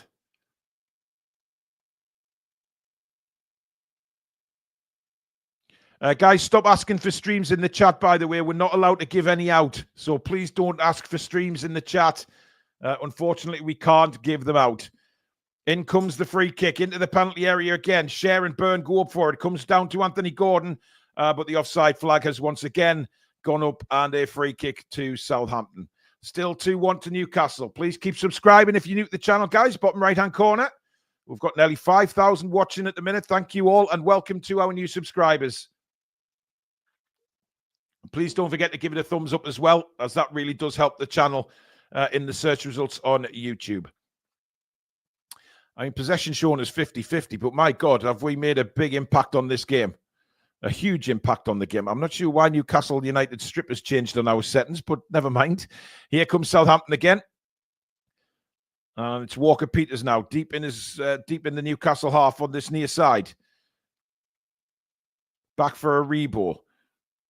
Fernandez back to Aribo, but again Newcastle forcing Southampton the wrong way, and that'll do us. A minute left of normal time in the first half, but as I say, there will be a bit of injury time due to the very lengthy VAR check for our penalty.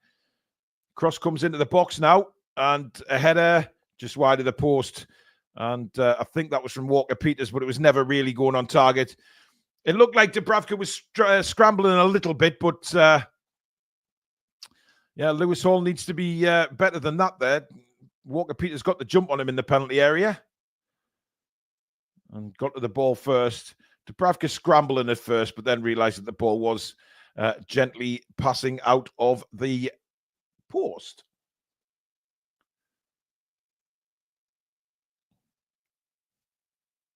So it will be a goal kick to Newcastle. Dubravka sends it long. Looking for Joe Linton, who looked like he was pushed there. Gordon with a little bit of a flick on. And now Kyle Walker-Peters does some good defending.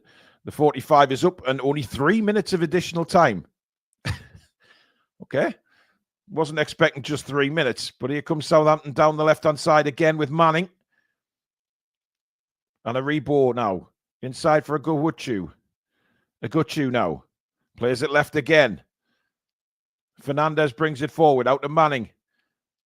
Players waiting in the box. Here's a Rebo.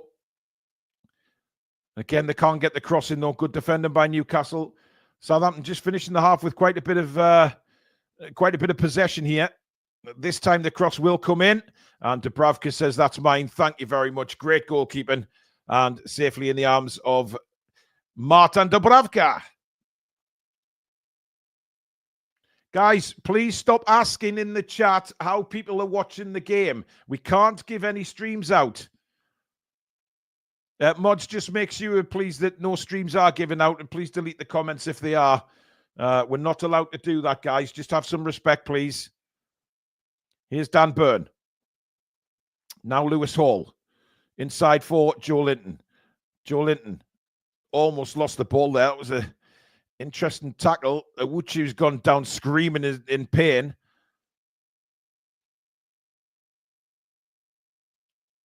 I mean, it looked like a 50-50 challenge to me. But the big Southampton striker is down. He's not a happy man at all. He's screaming at the referee. You're seeing it again. Oof. I mean, it's Joe Linton again. It's a little bit late into his ankle, but the referee's not interested. VAR have had a look at it, and play goes on with a free kick to Newcastle. As the big striker is still kicking off, but nothing happened there. I think it was a painful one for Anachu there, because he got it right on the ankle bone, but I don't think there was any cynicism in there from Joe Linton at all. As we go into the final minute of the additional time at the end of the first half, Southampton 1, Newcastle 2. I think Newcastle just switched off a bit the last 10 minutes of the first half. Allowed Southampton a lot of possession. I mean, you know, one cross that came in that Dubravka did well to deal with. Here's Lewis Hall down the left-hand side. Two Southampton players come across to him, but he's still trying his best to keep the ball in. And he thought he'd win a corner, but it's a goal kick. And that should be it for the first half, really. It's ending on a very good side. It started well until the 10th minute when Southampton scored, and then Newcastle, for about 5 minutes after Southampton's goal, very, very rocky, but regained composure, got a penalty, and that was it. Said we went on as the halftime whistle goes, and it is indeed 2-1 to Newcastle at halftime. A very strong performance in all. I think Newcastle deserve to be in the lead. We are doing really well. We are playing very well. And Isak has just been on absolute fire in that first half. Absolute fire. There is no other way to describe that. He was on fire. And he just destroyed Southampton's defence. I mean, Bednarek is still looking for Isak now. No doubt in my mind that it was a penalty as well. Absolutely no doubt. And the referee seemed to take an age to give the penalty. But there you go.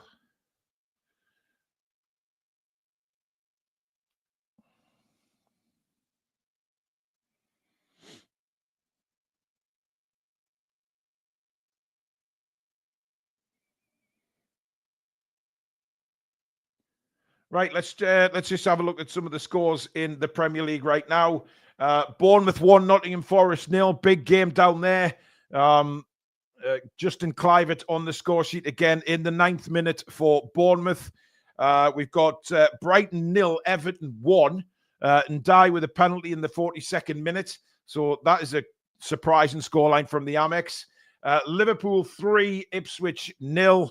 At 7 minutes of injury time there at the end of the first half. Goals from Szoboszlai, Salah, and Cody Gakpo. Liverpool very comfortable. And the only other game is Wolves 0, Arsenal 0 at Molineux. But Arsenal have had Lewis Skelly sent off. So another red card for the Arsenal. And just everybody Who wants to know? Sunderland 0, Plymouth 0 at the Stadium of Light. Of course, Plymouth rock bottom of the Championship right now. Middlesbrough 1-0 down at Preston. Ian Fleming with a super chat. Thank you, Ian. Sorry I'm late, Paul. Not very well. Seems I missed a lot. Well, yeah, quite a lot, actually, in the game. It's been a very interesting first half, shall we say. Jimmy Barr, oh, we've read that one. That's fine. Stato rejoins us. Alex, good start. Shaky. And then a good finish. But Alexander Isak, mate, the man is just filth. Yeah, shaky start. I think maybe we were a little bit of doubt over that Bournemouth game. People just not quite, just a little bit of nerves, tiny bit. Passes were going a little bit awry, and people weren't very settled. But we managed to get settled. We've addressed the issues that caused the goal as well. We had Dan Burn getting pulled out wide. Anthony Gordon has now come a lot more frequently to come and cover on that left back position. Because if Burn is getting dragged out, you've then just got one centre back in the middle with players like Onuachu in the middle. I know it was Jan Bednarek who scored the goal, but still, it's not we can't be having that many players get pulled out against Onuachu because he's enormous, or anybody else who's big in the box. So. He's just big and lanky, isn't he? He's such a lump up front. I don't think he's got much skill about him, but he isn't half a lump. Well, he was fighting for everything. It took three players to get the ball off him, and Tonali managed to run away with it. But yeah, Alexander Isak, like you said, I think it was 100% a penalty. There was a lot of commentary around the country suggesting it wasn't. I don't know on what universe it isn't, because not only is it a trip, it's a stamp and a trip. And the trailing leg also wraps round. It's a triple whammy. Isak's going to go to finish that with his right foot, and Arribos, he's cut right across him. He doesn't get the ball. He puts across, he trips him up. It's a penalty. I don't know why it took so long for VAR. I'm not sure it's controversial. I'm not sure. I can't see how it's controversial. It's quite a standard thing. And then the second goal. Fantastic bit of play from Jacob Murphy. Lovely to see. It's something that we challenged him to sort of get back to his best, because he had an off day against Bournemouth, as did many. The little sort of drop of the shoulder and dink round his man to then burst into space, and not only the vision but the quality of that pass as well. It's not the first time he's played a ball like that. Even sort of pre-seasons from 2 years ago, he was doing things like that. So it was fantastic. Another assist. I'm assuming that goes down as an assist for Jacob Murphy, and that is Alexander Isak on a hat trick if he can get another goal in the second half. But at least we go into half time in the lead. Yeah. Charlie says, hi, Paul. Please may Logan have a happy birthday shout out. He turns 6 tomorrow. Logan, have a great day, buddy. Getting old, 6-year-old. Have a fantastic day. We've also got Steve Headers, who's been a member for 6 months now with us. Sticking with my 4-1 prediction. Let's blow them away. Second half, lads. Come on. I thought we started the game quite quickly, Alex, actually. I thought we looked dominant in the first 9 minutes. We were controlling the game. We'd had a few opportunities, and then we just completely switch off. I mean, I don't know who was supposed to be marking Bednarek, but there was nobody there, and it was a really easy header for him. Yeah, well, it's because Dan Burn got dragged out. So it's very difficult to try and fix that in real time with how quick the game is moving. Somebody from midfield or anybody near should have recognised that. It coulda, woulda, shoulda. It's hard to sort that out.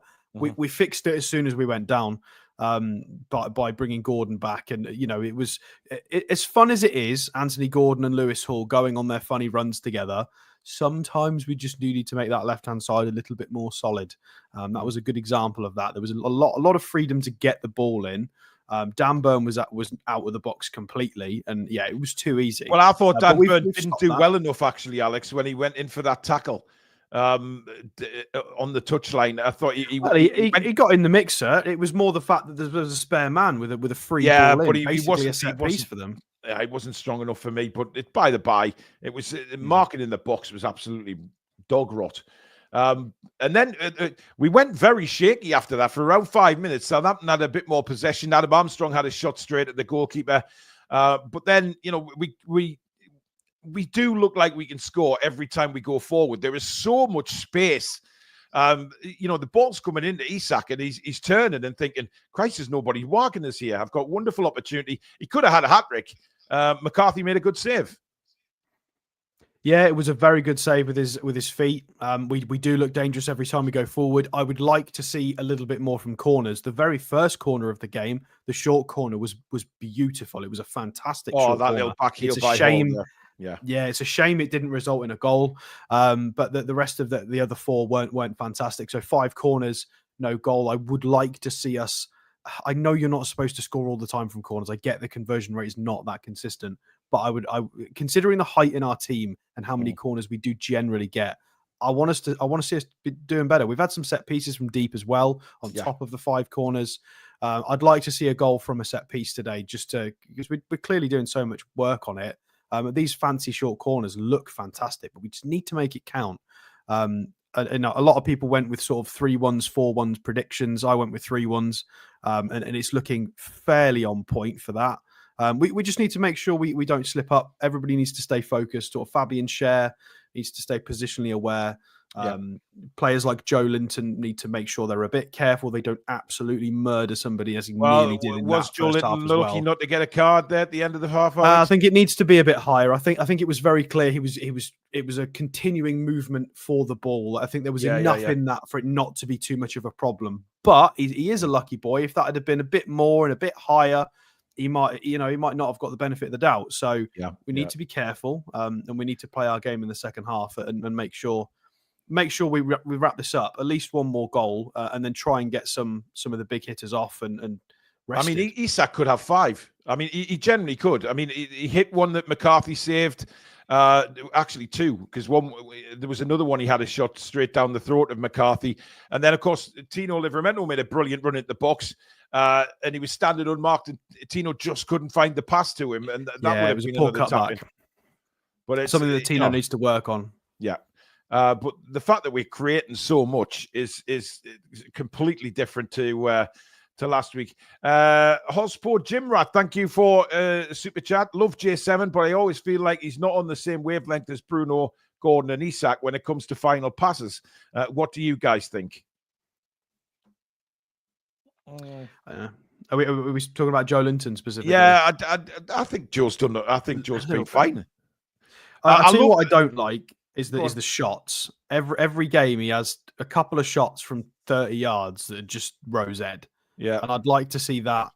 I mean, I know you're not going to score from them all the time. Well, he did hit the post, Alex. That was a lovely turning shot, but he was massively offside. He was well offside. Yeah. I'm not saying you've got to score, but at least keep it low enough that it might cause a rebound and a bit of chaos. Yeah. Either get us a corner or a rebound or off the post, off the bar, and then something can happen from it. Whereas when we're just going for a 30-yard into Rose Ed, we used to criticize John Joe Shelby for doing that way back when, but obviously Match of the Day viewers would only see the ones that went in the back of the net.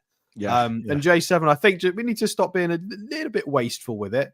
Work the opportunity and it'll come.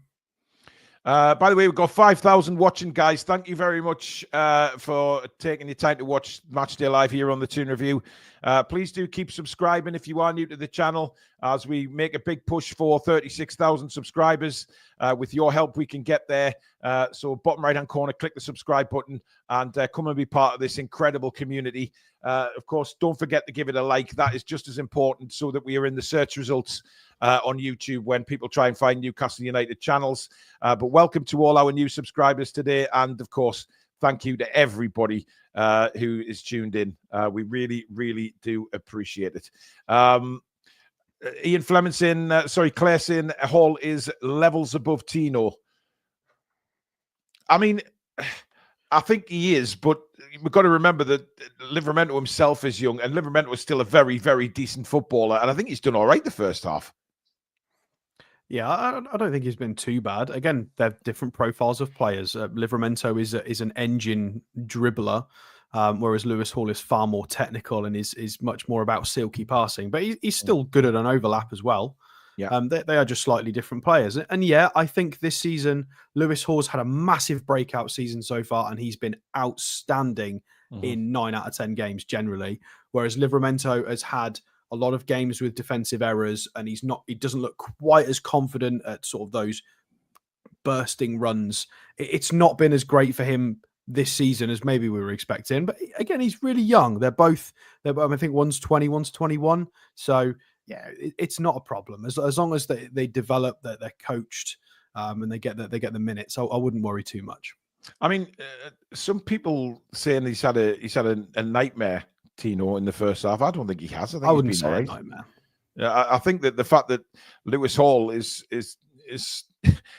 just he's an enigma at the minute. He's fantastic. So, I think Tino's done some good stuff too, because they'll obviously use the sideline as a wall to try and trap us. And Tino's done some clever little back heels with other players like Murphy and Bruno to try and release us on that right-hand side.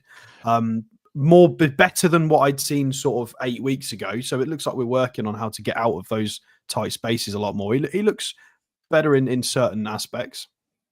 Well, look, what I will say is I think he is a little bit indecisive going forward. I think his decision making in the final third, maybe just a bit more confidence. There's a few times I did notice that, Murphy had made some really good runs down the right, and he just delayed that pass. He saw the run, but then just stopped it and turned back again and went back to Toon Army and Bruno. Just go with you. Go, play him in. Just send the ball. Well, he was doing this in his breakthrough season when he was getting all the cup games with us. Yeah. When we knocked Man City out and stuff like that, he was doing those kinds of things more off instinct. Whereas I think, is it maybe a lot of coaching where he's being a bit more cautious on making the right decision? Possibly. Super chat in from Graham Ritchie. Thank you, Graham. Hopefully we can get another 2 goals early doors so we can rest some players and bring Miley on. Great commentary, Paul. Thank you very much, Graham. Much appreciated. Yeah, I think Eddie will be looking for that, Alex, won't he? Just a couple of goals and then maybe make some changes. 100%. This would be a great game to get some substitutions on, because some of the subs haven't been performing well in recent weeks. Joe Willock's not had a great time. Sean's not gotten any minutes and not been very good when he's come on. Miley, it would be nice to see Miley as a priority for me get on over those two. No disrespect to the other two midfielders. Maybe Will Osula get a few more minutes under his belt again, a bit more experience.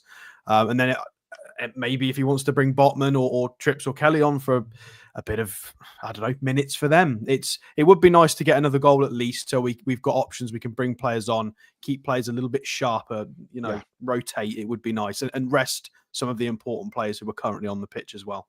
Yeah. Well, they're back out for the second half, Alex. We'll see you at full time, buddy. Yeah. See you soon, everyone. All right, take care. So Alex will be back with us, guys, at full time, hopefully, to give some analysis on a win. But it doesn't look like there's any changes at half time, as we're just currently looking at Isak doing his little bit of a warm up before he goes out there to start the second half. Of course, they do a little few sprints before they get going. And it will be Newcastle United to start the second half. I mean, how they could say that penalty was controversial. My fat ass. Seriously. I mean, they always make massive things about penalties now, don't they? Even when it's bloody as straightforward as that, there has to be some controversy just because the penalty's been awarded. No way in a billion years. We're underway for the second half. And once again, welcome everybody to Matchday Live on the Toon Review. Jeffrey Brunt with a super chat. Paul, will you buy Billy a pint off me, lad? Tell him to get better soon. Will do. Thank you very much, Jeffrey. Much appreciated. So thank you for watching Matchday Live, everybody. And again, the camera's pan on the referee. I don't know what the commentators on the TV are saying. Tonali comes across. And Nuchu is brought down. And Southampton have a free kick in the first minute of this second half. Maybe to try and float the ball in here. Fernandez is going to take it for Southampton.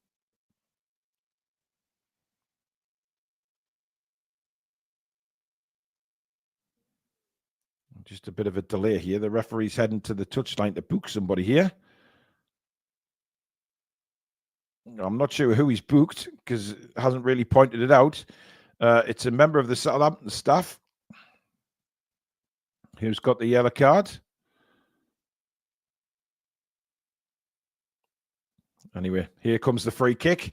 Long into the box. The share is there. Good play. And Newcastle could break now with Isak. Now Murphy. Newcastle look to break quickly.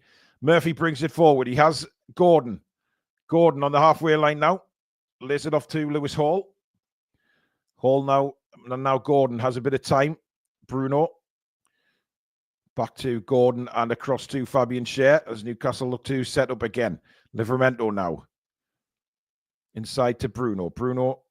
Tonali. Bruno. Tonali. Oh, lets it roll across him brilliantly and then sends Murphy down the right-hand side. Murphy's quick ball in.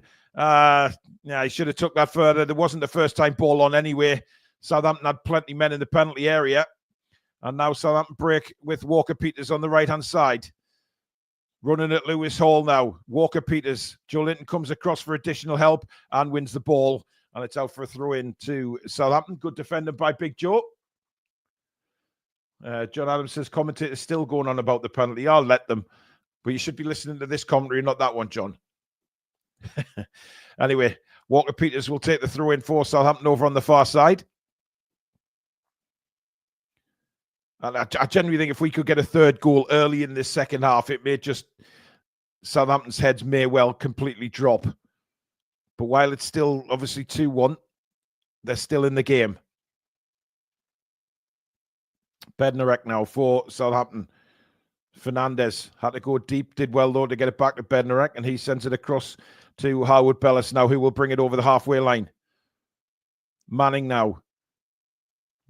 Jacob Murphy, who just took his eye off him for a minute. Manning's going to get to the byline. Livramento, though, with a tremendous challenge. Corner to Southampton. Livramento went to ground very early there to challenge Manning and block the cross. Manning only had an option to hit that first time. And it's Thornton, one of the Southampton coaching staff, who got the yellow card. He seemed to be short to send to the referee, I think, from that early free kick.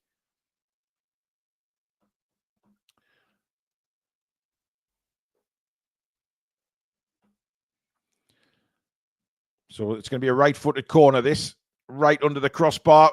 Out comes Dubravka. Didn't get it, but then he makes a marvellous save from an overhead kick. That is a brilliant save from Martin Dubravka. An overhead kick from Howard Bellis. He initially comes for the corner to punch. Can't quite get there. I think it was Bruno got in his way, but what a save from the overhead kick. That is pure reflexes from Dubravka. Fantastic save. And denies Southampton an equaliser. Wow. Brilliant goalkeeping from Dubravka. So another corner to Southampton from the other side. In it comes, left-footed in-swinger, again on the edge of the 6-yard box. And the header from Howard Bellis is gathered quite comfortably this time by the Newcastle United goalkeeper. Wow. I mean, that was a very deep corner, but it was a back header. No power on that one from Howard Bellis as Lewis Hall brings it forward. Newcastle just a little stuttery in this second half here. We still haven't got going, and Joe Linton's lost the ball. That's poor from Joe Linton as Ogochukwu wins. Ogochukwu. I'll get his name right before the end of the 90 minutes, I guess. I should just call him Oggy, shouldn't I, really? Or Chukwuku, whatever. But Newcastle just need to get a grip on this second half here. Howard Bellis clips it forward again, looking for Inachu, but Livramento is back there comfortably. Dubravka and Livramento, nice little 1-2 to get it to Fabian Schär, who sends a first-time ball over the top for Isak. Bednarek is there. Tonali comes in with a header. Isak will get this one. Beautiful move, and Tonali's clean through. Tonali scores! Brilliant goal from Newcastle. Tonali with a wonderful finish, and Newcastle get the third goal. And that is an absolute brilliant finish from a brilliant Italian superstar. And what a finish. It's 3-1 Newcastle. Grab your granny, because she's going to slip up some spaghetti, baby.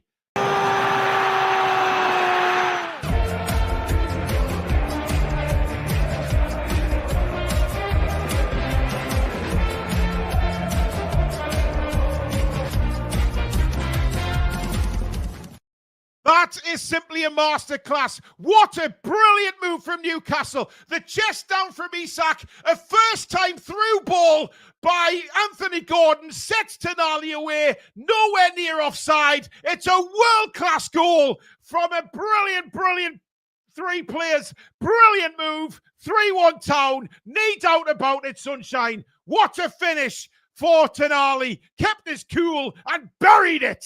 Brilliant stuff. 3-1 Newcastle United. Absolutely superb.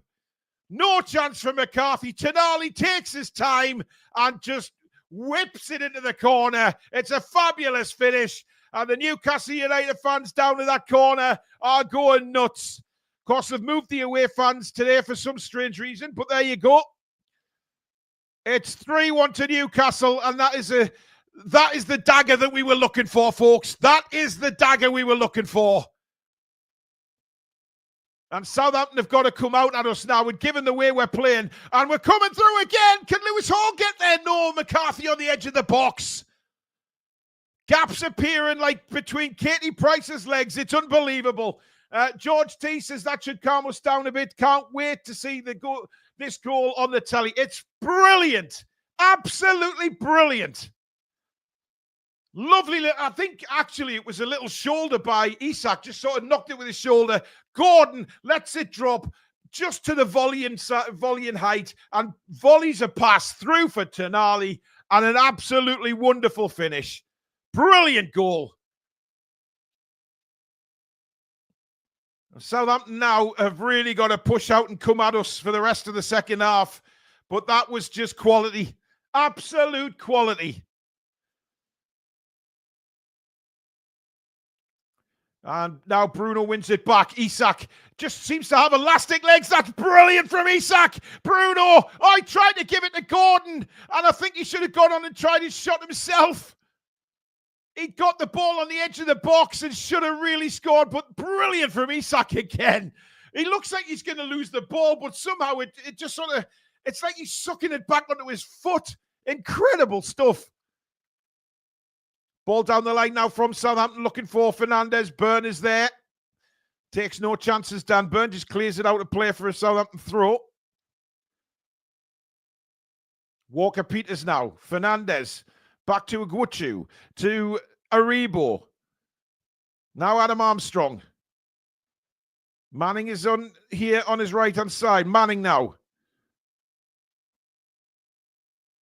Howard Bellis, who was denied a minute before Newcastle's goal with a wonderful save from Martin Dubravka from an overhead kick. Point-blank range. Brilliant reflexes from the Newcastle goalkeeper. Here's Iheanacho. And brilliant work from Fabian Schär to take the ball off him. Thank you, son. And away comes Anthony Gordon now. Gordon. And he got hounded there by... Oh, what a backheel that is by Isak. Lewis Hall keeps his balance. He's pulled back. And Lewis Hall claiming for a penalty. I thought he was pulled back there. The referee says no again. I'm sure VAR will have a look at this. I mean, he gets past one tackle, gets to the edge of the box. He's pulled back. Well, maybe he's not. Maybe he's not. I think he goes down a little bit too early. Need to have another look at this. He is pulled back, but I'm not sure it's enough to bring him down. Nah, not for me. I don't think that'll be a penalty. Newcastle will get a corner out of it, though.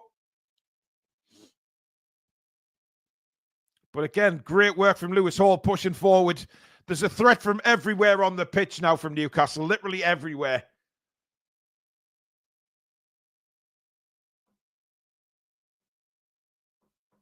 Oh, I've just lost communication.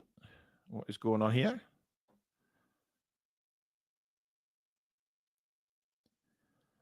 I've got a blank screen at the minute, folks. I do apologise. Yeah, there's a problem from the ground. I'm getting a sign saying we'll resume shortly. Sorry about the technical hitch. Let's see if I can get it somewhere else. I'm just seeing the Lewis Hall incident again, guys. So I've gone slightly behind again, but at least I've got the picture back. I mean, I don't think Lewis Hall was fouled there in any shape or form. I think it was I mean, he feels like he was, but when you watch the replay, his shirt doesn't even get pulled back like you would expect. But anyway, we're back. Are we back level? Yes, we are. Murphy apparently has just hit the post. I didn't see that. I've just got the coverage back. So Murphy's hit the post as well. So big opportunities. But I've got the feedback. Whatever technical difficulties were going on there were quickly dealt with. And it's with Fabian Schär now to Tonali. Livramento. And he safely gets it back to Martin Dubravka. Schär now on the edge of his own penalty area. Long ball up the field looking for the right-hand side for Isak. Headed away by Southampton through into Newcastle United. Bournemouth are now 2 up against Nottingham Forest. Bournemouth having an absolute ball of a time at the minute. Bruno, lovely ball over the top for Murphy. Just couldn't take it.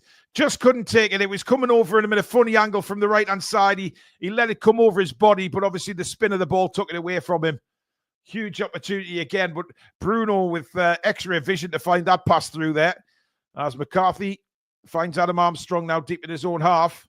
Manning inside for a good wood shoot. And he's taken out by Joe Linton. Joe's got to be careful here. I mean, that's just a silly tackle. There's no need to make a challenge like that. And, you know, we were talking about Joe Linton earlier. That was a silly. I'm going to see Murphy hitting the post here. Cuts in on his left foot. Fires in a shot. Oh, I think McCarthy got a touch on that, you know. Brilliant shot from Murphy. I think he touched that onto the post. It was a fabulous save.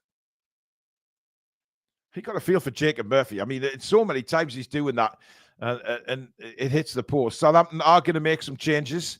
Not just yet, though. At least 2 by the looks of things. As they try and respond now to going 3-1 down.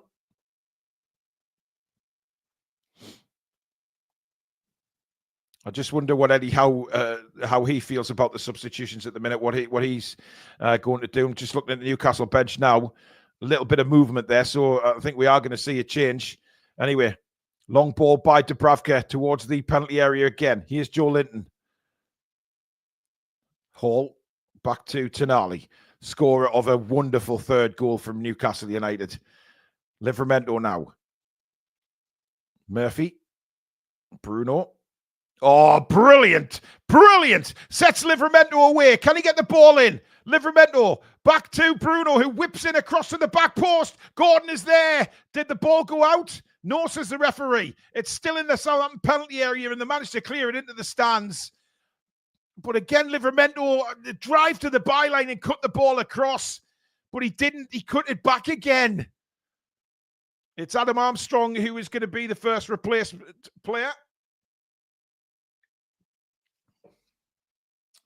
I mean, that's just been the criticism of Tino, is that he's not direct enough. He just kind of loses a bit of confidence when he gets so far. But there he was played in by Bruno brilliantly. Brilliantly. And instead of going to the byline, he just delayed it and cut it back again.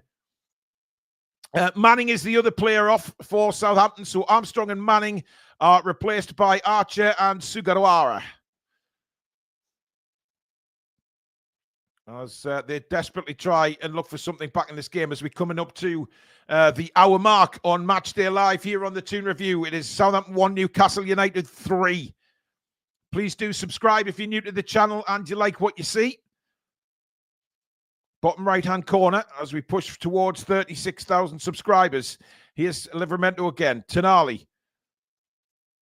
Back into our own half now with Fabian Schär. Rolls it to Dubravka, who, of course, made that stunning save from the overhead kick from Harwood Bellis while it was still 2-1.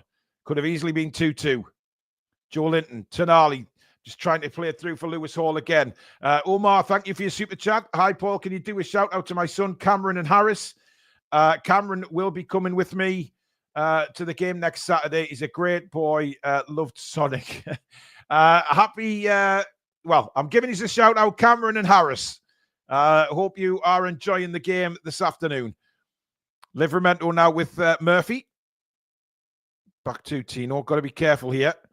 Schär took up a good position. Fabian Schär, right by the touchline, into Joe Linton, to Isak. Isak.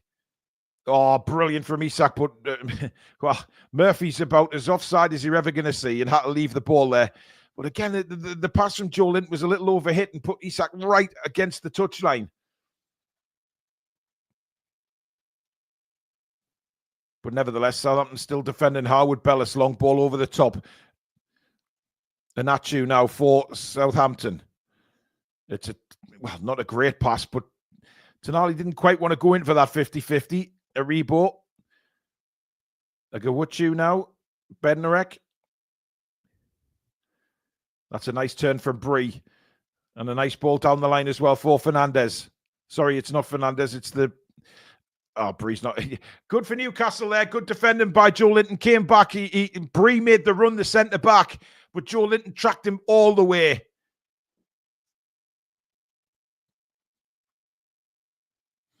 Good stuff, that, from Big Joe.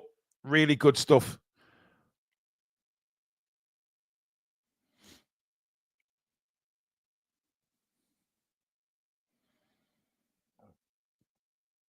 Well, as it stands, Newcastle up to 4th in the table.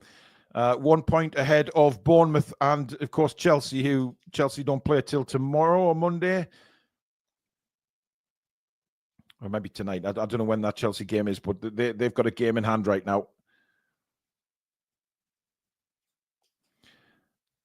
But suddenly, last week's defeat looks very much in the past again.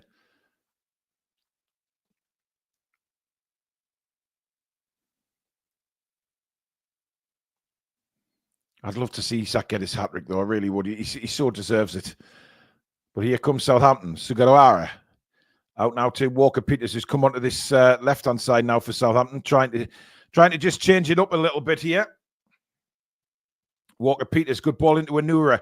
This is an opportunity here on the edge of the box for Southampton. Shot comes in. Dubravka punches away. It's a very good save by Dubravka. What a turn by Anthony Gordon. And a first-time ball out looking for Isak. It was the right idea, but it was floated instead of sort of that cutting across the ball and sending a good firm pass.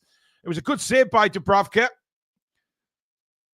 There's a Aribo on the left-hand side now. Down by the touchline for Southampton. Back to Walker-Peters. Walker-Peters making his way inside. Cross comes in. Headed away by Fabian Schär. Again, Gordon is there to pick the scraps. And now Joe Linton. And Newcastle can break. Joe Linton's only got Isak ahead of him. Here is Isak on the left-hand side. This is where Isak loves to cut in from. Waiting for somebody to make a run. Finds it from Gordon. Gordon pulls it back for Joe Linton. Misses it. Joe Linton still. Oh, it somehow hits Bednarek and goes wide. He hadn't a clue where that ball was, the Southampton defender, and it sort of hit his inside of his left calf and somehow went wide of the post. Unbelievable. Should have been 4-1. I mean, Bednarek somehow kept the ball out. I mean, Joe Linton did everything, put the ball back the other way, knew the goalkeeper was coming across, and off the inside of Bednarek's leg and out for a corner. Crazy how ricochets work against us. It really is. In comes the corner. Deep again. And, well, it's Joe Linton that goes down at the back post, but no foul given, and it's out for a goal kick. We really don't look threatening from corners at all. I mean, that one was way overhit. Just going to see this save from Martin Dubravka again. Walker-Peters, he cuts inside. It's a very good move, this. In fact, it's a really good save, actually, because he gets a good. It's Fernandez, actually, who hits the shot. And it's towards the left. It's a dive to the left by Dubravka, but he gets a good punch on it as well, which cleared the ball outside of the penalty area. And here's Anthony Gordon again on this halfway line for Newcastle. Plays it through, looking for Isak. Just overhit again. Harwood Bellis comes across to clear, but Southampton make a mess of the clearance. Hall is there. Great strength from Lewis Hall. Really good strength. And now back to Dan Burn. And Hall actually won a free kick for Newcastle. Inside now for Joe Linton. Back to Sandro Tonali. Fabian Schär. Livramento takes a position up, but good work from Dubravka coming out and playing as the sweeper there. Murphy back to Livramento. And now back to Dubravka, who sends it long. Bednarek, little touchdown now for Walker-Peters. It looks like Gordon at the moment has taken up a more central role, and Isak's gone out to the left. Not sure whether that's a ploy or whether that's just from a previous attack. As Dubravka comes out again, clears the ball for Newcastle into the stands. That's what we need, Marty, son. Just get rid of it. And now with Southampton throw in deep in the Newcastle half. And the thing is, we just need to just keep concentration here. Just don't do anything stupid. You know, Southampton are going to come at us. They're 3-1 down. They're at home. They need to. But we just need to keep with discipline, and we can hit them on the break anytime. Here's Toon Army. Fabulous bit of skill. Oh, world-class Toon Army to beat two players. And then Isak couldn't quite control the ball. It bounces for Bruno. His clearance can't get anywhere. And Southampton win it back. Superb from Toon Army again. But for once, Isak's touch let him down. Walker-Peters now for Southampton. Inside it goes again for Harwood Bellis. Ignatius now plays it wide again. Southampton coming down the right-hand side now. Trying to get to the byline. Cross comes in. Burn is there. And now Gordon. Isak. Oh, lovely play between him and Gordon. Gordon's away down the left. Now he's got three Southampton players to deal with. Newcastle need players forward. They get it for Bruno. Bruno will send it on to Murphy. Murphy into the penalty area. Ball across deflected. And McCarthy keeps it in play. Wow. I mean, Murphy played the right ball there, but it was just intercepted at the last second. But again, just highlighting that Newcastle United just defend, let Southampton have the ball, hit them on the break. We look so dangerous, but we are starting to look a bit leggy. So, you know, we're at 68 minutes now. Maybe it's time just to freshen it up a little bit. Joe Linton now and Toon Army back to brilliant from Toon Army again. He's been absolutely sudden world class in this game. He's been absolutely brilliant. Here he is on the ball again. Little layoff to Lewis Hall. Inside now for Joe Linton. Oh, beautiful dummy for Bruno. Bruno now. Joe Linton flicks it back to Bruno, but it's not a great pass from Joe Linton. I think Joe Linton's the one for me that needs to come off. Here's Walker-Peters now. With Southampton have an overlap down the left-hand side with Fernandez. Livramento is back there and wins a free kick as he clears the ball, but he's tripped up by Fernandez and a free kick to Newcastle. Again, brilliant from Livramento there, coming back, matching him pace for pace. Over 5,400 watching. Thank you so much, guys. Please do hit the subscribe button if you're new to the channel and you like what you see in our quest for 36k. Bottom right-hand corner, as, well, Shea's been asked to go back into the penalty area to take the free kick, and now he lays it off for Dubravka. Back to Fabian Schär. Still no Newcastle change. Clipped forward by Fabian Schär. Isak's touchdown for Murphy. Back to Bruno. Bruno then sends a fabulous ball over for Tino, but he just can't get on the end of it. It skids off the surface and out for a Southampton throw. But again, the vision of Bruno, simply superb. Absolutely superb. And it just shows that Southampton are pushing up the pitch when Newcastle United soaking up the pressure, or if you can call it pressure, win the ball back, and then there's always an outlet.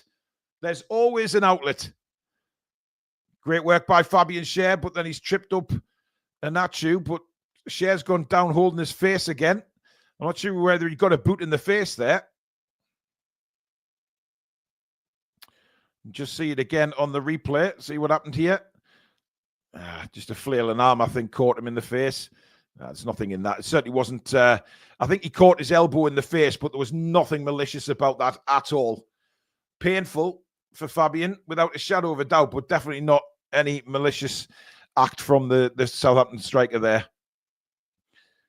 As Bruno tells Isak to stop complaining at the referee and get on with the game. Good captaincy that from Bruno there. As we're just seeing the penalty incident. Clear as day penalty. Lovely finish from Isak. And then a wonderful second goal. Just a joy to watch that second goal. The third goal, however, even better. Lovely football. Sends Toon Army away. Toon Army just takes his time. Buries it 3-1. But Southampton, they're trying. They really are. They're still giving it all they can as Bruno loses the ball again in a dodgy position. Just held on to that a little bit too long. Still nothing on the Newcastle bench looking like a change. 71 minutes into the game.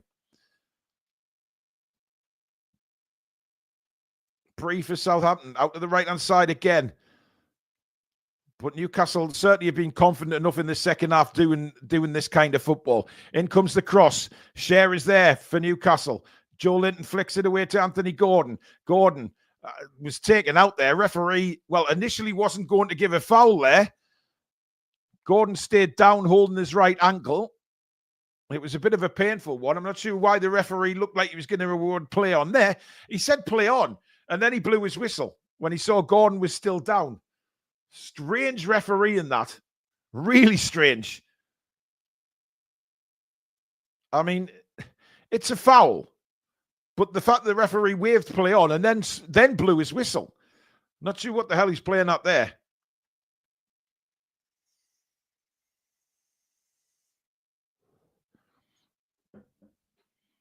Livramento now. Inside for Bruno. Ball into Murphy was a rocket, but Murphy did really well. Bruno then tries to send it on to Tino Livramento. Comes down for Murphy. Murphy heads it back because he thought Livramento was still there, but he wasn't. And that's a throw into Southampton.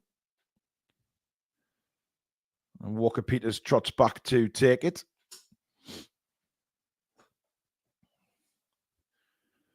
At the moment, I'd say it is sort of comfortable for Newcastle at the minute, because I just feel like we can hit Southampton any time and score.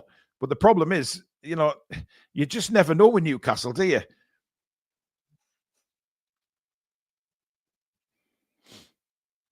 I don't know why people are complaining about Eddie Howe. Eddie will do what he feels is right in the game. We're 3-1 up. I'm sure Eddie knows what he's doing, guys. We don't know what conversation is going on down on the pitch. If the players are telling Eddie, yeah, I'm okay. I think we are going to see some changes. There is movement on the bench now. But you know what? The players will be telling Eddie, yeah, I'm okay. Another 5 minutes, I'm fine. You just don't know the conversation, what's going on down there.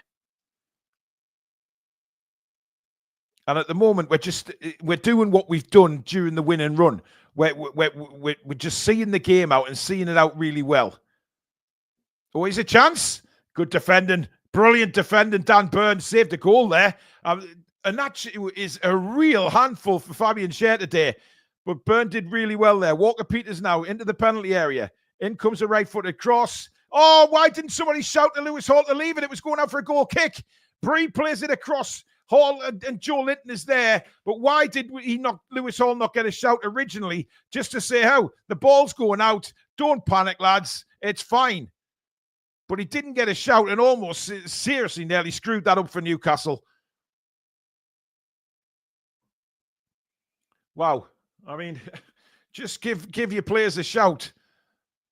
Nobody was on Lewis Hall there, and he just had to leave that to go for a goal kick. Anyway, Joe Linton now for Newcastle. Back to Dan Burn. And now Martin Dubravka to Schär. Hall down the line for Isak. Isak touches it on. Here's Tonali. Again, brilliant from Tonali. Scoops it in, looking for the run of Lewis Hall, who felt he was pulled back there. The referee's given us now. There is 2 players due to come on for Newcastle. I'm not sure who they are yet. I can't see that far across the pitch. I think Willock's one, and possibly Lewis Miley. Now, this could be for Gordon and Joe Linton. Those would be my 2 that I would say might come off. If it is Willock and Miley, by the way, that's if it is those 2 subs. Southampton coming forward again. 14 and a half to go in the game. 3-1 Newcastle United lead. Ogwuchu now trying to get towards the penalty area. Sends the ball in. It's deflected out for a corner to Southampton.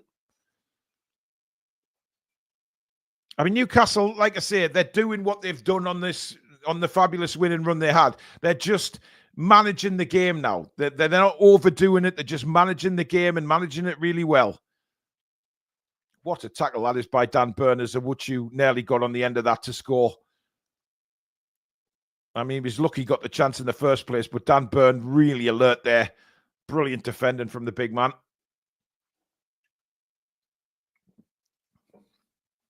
And it will be a Southampton corner, so I don't think Newcastle will make the changes just yet. Fernandez is going to take the corner.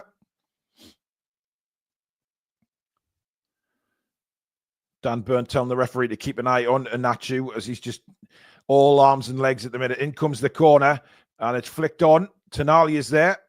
Clears it out the penalty area for Newcastle. Gordon waving the players out, telling them to get their asses out. It's back with Walker-Peters, who's going to send it back forward again. Joe Linton is there this time. Scoops it away. Murphy then with a header. And now Anthony Gordon can bring it away for Newcastle. Gordon going down the left-hand side again. Still Gordon. But he's lost it. He maybe should have given that inside for Gordon. That's for Bruno. Bruno was in a very good position, unmarked in the middle of the field. But now Southampton break again. Walker-Peters. Aribo now. Running at Livramento. Is stopped by Livramento. And has to took it back to Bree. Bree now. Ugwuchu. He'll shoot from there. Blocked by Joe Linton, that was. And now Dan Burn picks up the pieces for Newcastle. But that's clumsy from Gordon. That's a real poor pass from Gordon. Puts us under pressure again. Dan Burn is there. And does really well. And gets it back now again for Anthony Gordon. Gordon to Burn. Burn now inside. That's a terrible pass, but we managed to get a ricochet. There is tired legs out there now, guys. There's no doubt about it. It's turned into a very, very scrappy game at the minute. As Murphy brings it sort of sideways with no real pace. Livramento now. Inside for Bruno. Bruno's taken out. Free kick to Newcastle. And now we'll finally be able to make the changes. 12 minutes to go. 3-1 Newcastle. Joe Willock is coming on, and Lewis Miley. And I believe Bruno's coming off. So there you go. Bruno's day is done. And he's had an absolutely fantastic, fantastic performance. And Isak is the other one who is coming off. So he's not going to be able to get the chance to get a hat-trick. He's taking Isak off. A few shake of the heads in the crowd in the Newcastle fans end there. But Isak gives an applause to the Newcastle fans. He's been absolutely brilliant today. And I mean, you can say, let's get him a hat-trick and that, but, you know, let's look after these players here. Gordon will take up the centre role. Ugwuchu's gone off for Southampton, thank God. And Willock and Miley come on for the final 11 minutes of the game.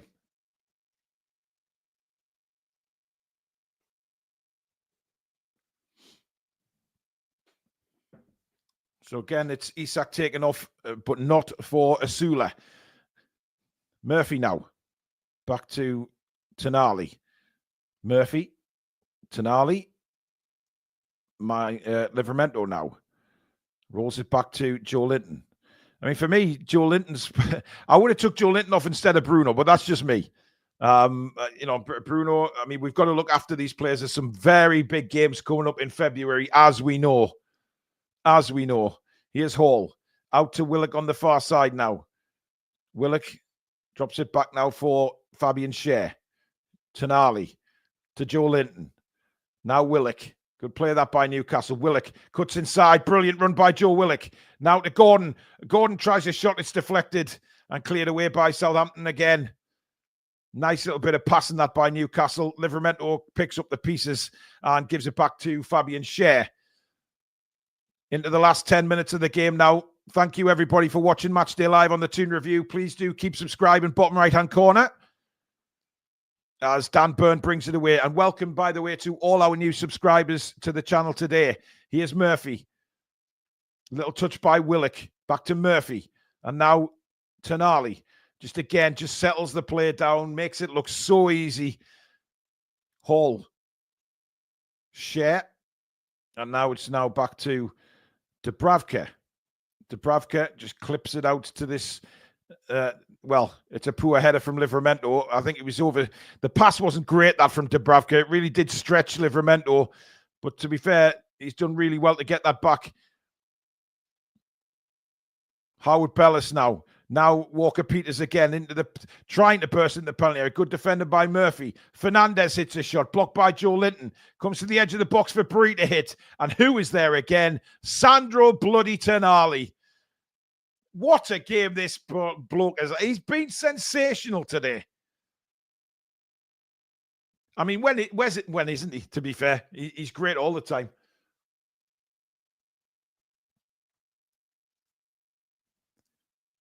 And it's now with Aribo in the centre circle. Howard Bellis. Southampton trying to push late in the game. Newcastle, though, have managed this game really well in the second half after the third goal. And we know the game management when Newcastle are ahead has been really good. That's poor from Gordon, though. He's just missed a few passes in these last 10 minutes, Anthony Gordon. He does apologise there. Of course, now playing as the striker. But like I said, Newcastle, when they're ahead like this, especially with the schedule, things like that, they need to manage games well. And I think we've done that in this second half again. Managed it well, you know, especially, as I say, the third goal was the important one for me. The third goal kills the game and really rocks Southampton, because to get 3 against us is tough, let's be honest. Apart from last week, of course, when we weren't good, but that was a bad day at the office. Oh, what a tackle, Dan Burn. It's now just very, very scrappy in the middle of the park. Both teams just battling for the ball, but we're still doing it. Fernandez for Southampton.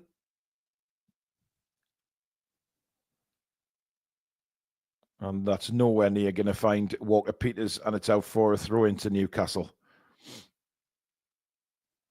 But you know what? I think in fairness, you know, the new Southampton manager has certainly changed things around a little bit.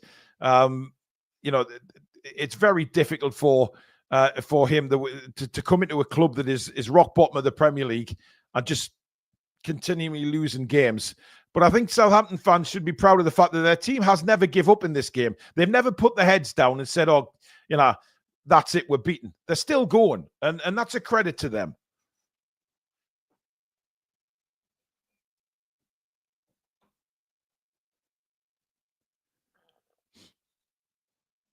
You know, praise where praise is due sometimes. Oh, we've totally messed it up, and Southampton get a goal back. That's dreadful from Newcastle. And Fernandez has given Southampton hope. It's 3-2. What on earth are we doing at the back there? Yet again, we completely switch off.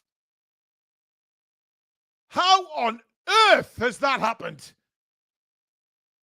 The ball is back with McCarthy. He sends it long. And then everybody just ball watches. Nobody goes to the ball. Cher stops, Livramento stops, Burn stops. All 3 of them shite for that goal. Absolute weapons. Goodness me, that's tragic. Brian Amex member for 36 months. Tonali equals the magical maestro from Milan. He certainly does. It's checking for an offside. And I think if this is offside, we are extremely lucky. I think he is offside, you know. I think he is. Yeah, I think he's offside. But, you know, we'll see when the lines come across. We'll probably have to wait another 10 minutes for this. But it really dreadful from Newcastle, defending-wise.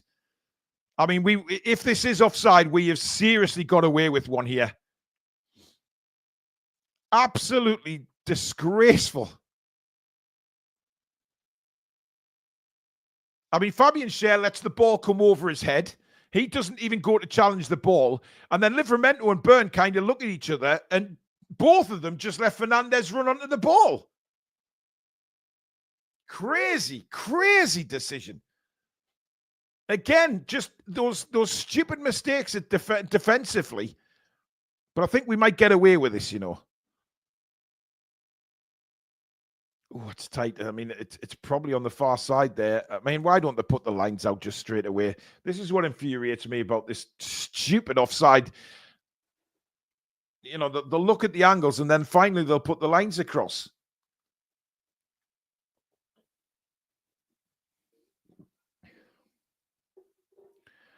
Still waiting for the lines. Oh, dear. Now they put the lines and it's offside. There you go.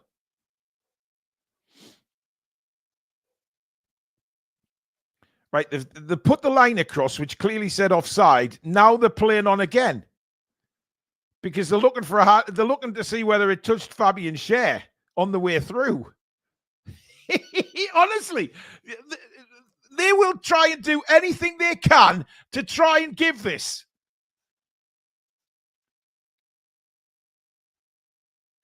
It's already been given as offside. Then they've turned around and said, did it hit Fabian Schär? It is offside. I mean, bloody hell. Bournemouth 4-0 up now against Nottingham Forest. I mean, what a bloody team they're turning into.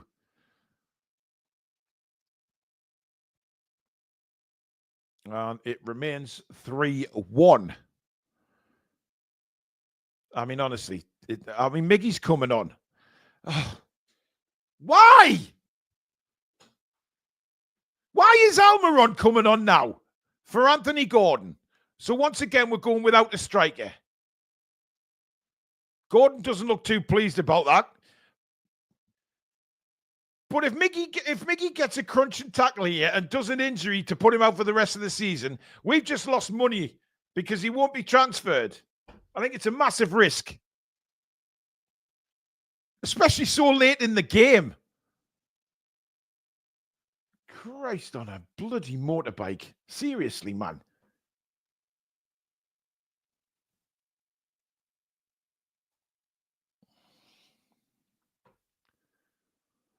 Anyway. Adam Lallana has now come on for Southampton as well. Ian Fleming says, no, he doesn't. I've already done that one. George T says, don't you just love VAR? No. I mean, yes, because it's been right on the decisions it's made today, but the fact that it takes so long, it's just ridiculous, man. It shouldn't take so bloody long. It's so annoying. Here's Murphy. Fernandez comes back, but Murphy keeps going. Fernandez loses the ball, throw it to Newcastle deep in the Southampton half. Yeah, Andrew 19. I agree with you. I don't know why Fabian Schär just let that go over his head. You know, if it's coming towards you, you head the ball away. It was dreadful defending, and then Byrne and Livramento looking at each other. I mean, somebody go to the bloody player. Willock now. Nice bit of play by him. Here's Murphy. Inside for Livramento. Sorry, Miley. Good bit of play from him to Murphy. Back inside for Willock. Now Miley again. This is a good build-up from Newcastle. Miggy, though, decides to get the ball on the edge of the box and run to the halfway line. What the holy shit was that? Oh, my God. Honestly, that was too good to be believed. I mean, he gets the ball almost in the D, and he passes the ball as Lewis Hall comes forward. Now comes back to Miley. Miley gives it wide. Picked up by Livramento.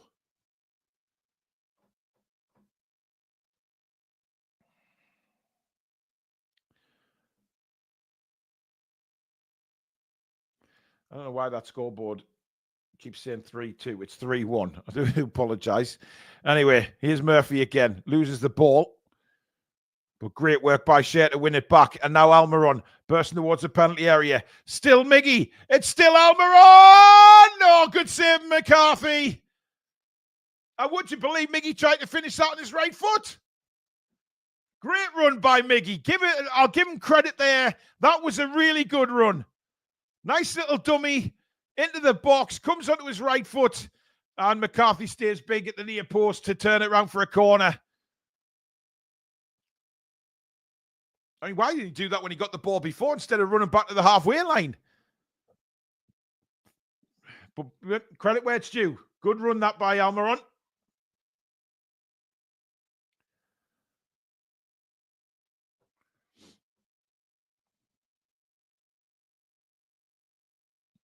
It's going to be Lewis Hall to take the corner for Newcastle United.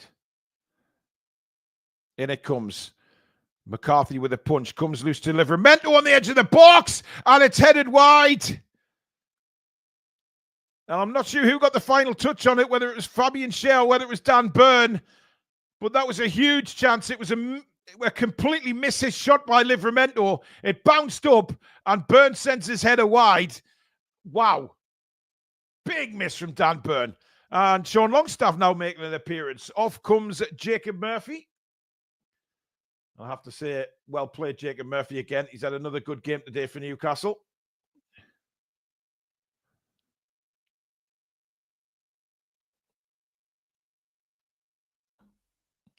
Not sure what's going on with that big scoreboard. I don't know where it's gone, so I'll put the little one up for now if that one wants to work, but it doesn't. Nothing wants to work, chap, ladies and gents. They're all tired out. You get the scoreboard back on now? No, that doesn't want to work at all. None of my scoreboards want to work. Okay, no worries. Just ignore the fact that we don't have a scoreboard. It is 3-1 to Newcastle. And we are into 5 minutes of injury time now. And of that, there's only a couple of minutes left. But here's Tonali breaking for Newcastle. Tonali back to Almiron in the box. Back to Sandro Tonali. Tonali plays it through for Sean Longstaff, who just stands there. Interesting. I mean, Tonali played Miggy in there. And Miggy should have just turned onto his right foot again.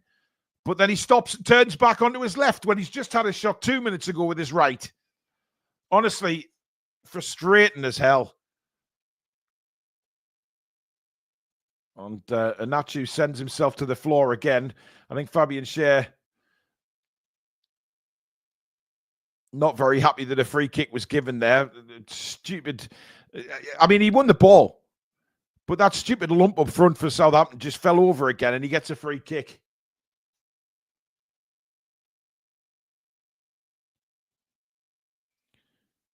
Fernandez to take the free kick for Southampton. Deep now into injury time. Joe Linton gets a header on it. It's heading out for a corner, but Livramento denies that from happening.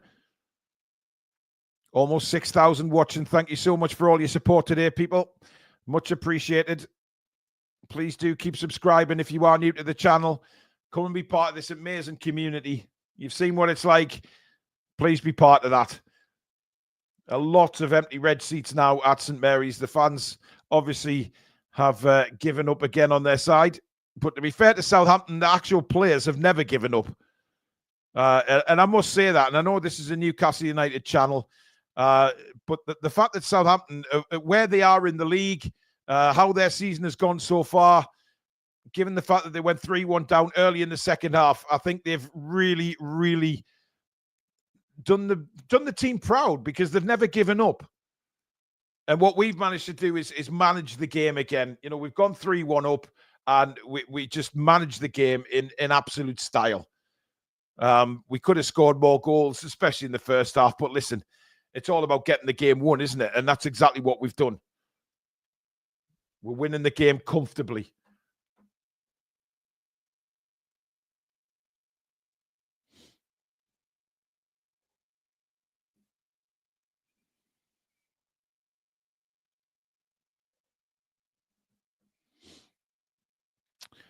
Anyway, the 5 minutes are up now, so we should be getting the full-time whistle anytime soon. Newcastle just played forward again. Joe Willock has the ball on the far side. Oh, good effort. Just wide of the post. That should be the game wrapped up. He's going to let McCarthy take it, but Joe Willock very close to getting a goal there at the end of the game. We know he likes a goal at St Mary's, does Joe Willock. Long goal kick. And there is the full-time whistle. Newcastle United back to winning ways. And, well, 3-1 with two absolute world-class goals. And a penalty, of course. Let's not forget the penalty. But two world-class goals. Absolute brilliant from Isak. The third goal for me was the pick of them. Lovely move between the goal kick. it was knocked down by Alexander Isak with a little shoulder pass to Gordon. Gordon's first time volley into Tonali. Tonali's clean through, and he finished it with absolute aplomb. World-class finish. So it finishes Southampton 1, Newcastle United 3. And back to winning ways, as we expected. Probably not the onslaught that we thought that it maybe could have been. Not the big, huge score that a lot of people thought. But listen, it was very well managed in the second half. Dubravka, let's not forget that save he made literally a minute before our third goal. Howard Bellis with an overhead kick, brilliantly touched over the bar by Martin Dubravka. And then a minute later, we're 3-1 up. It was a big, big save at a very, very important time of the game. Go through the results in the Premier League. Bournemouth 5, Nottingham Forest 0. They are on an absolute roll, are Bournemouth. Another hat-trick today, but this time it was Quintana with a hat-trick, Semenyo and Justin Clivett with the goals for them. Everton have won at the Amex. They've beaten Brighton 1-0. Liverpool 4, Ipswich 1. And Wolves 0, Arsenal 1. Wolves also have had a player sent off. Calafiori scoring for Arsenal to give them the lead in that game. So they are seriously grinding out a result. By the way, Chelsea do play tonight. They play Man City in the 5:30 kickoff at the Stadium of Light. Sunderland 2, bottom of the league, Plymouth 2.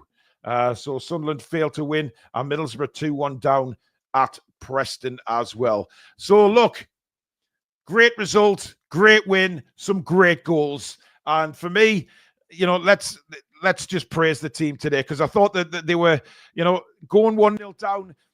I thought we had a very good start to the game. We were playing well. There was some good football being played. Everything seemed to be going our way. And then we just switched off for that brief second to let Southampton back into the game, to let Southampton take the lead. But then the rest is history. Alex, what a third goal that was, my son. Very impressive, wasn't it? Very high technical level for that goal. Fantastic awareness and ability for Gordon to play Sandro through. And a fantastic bursting run from Sandro.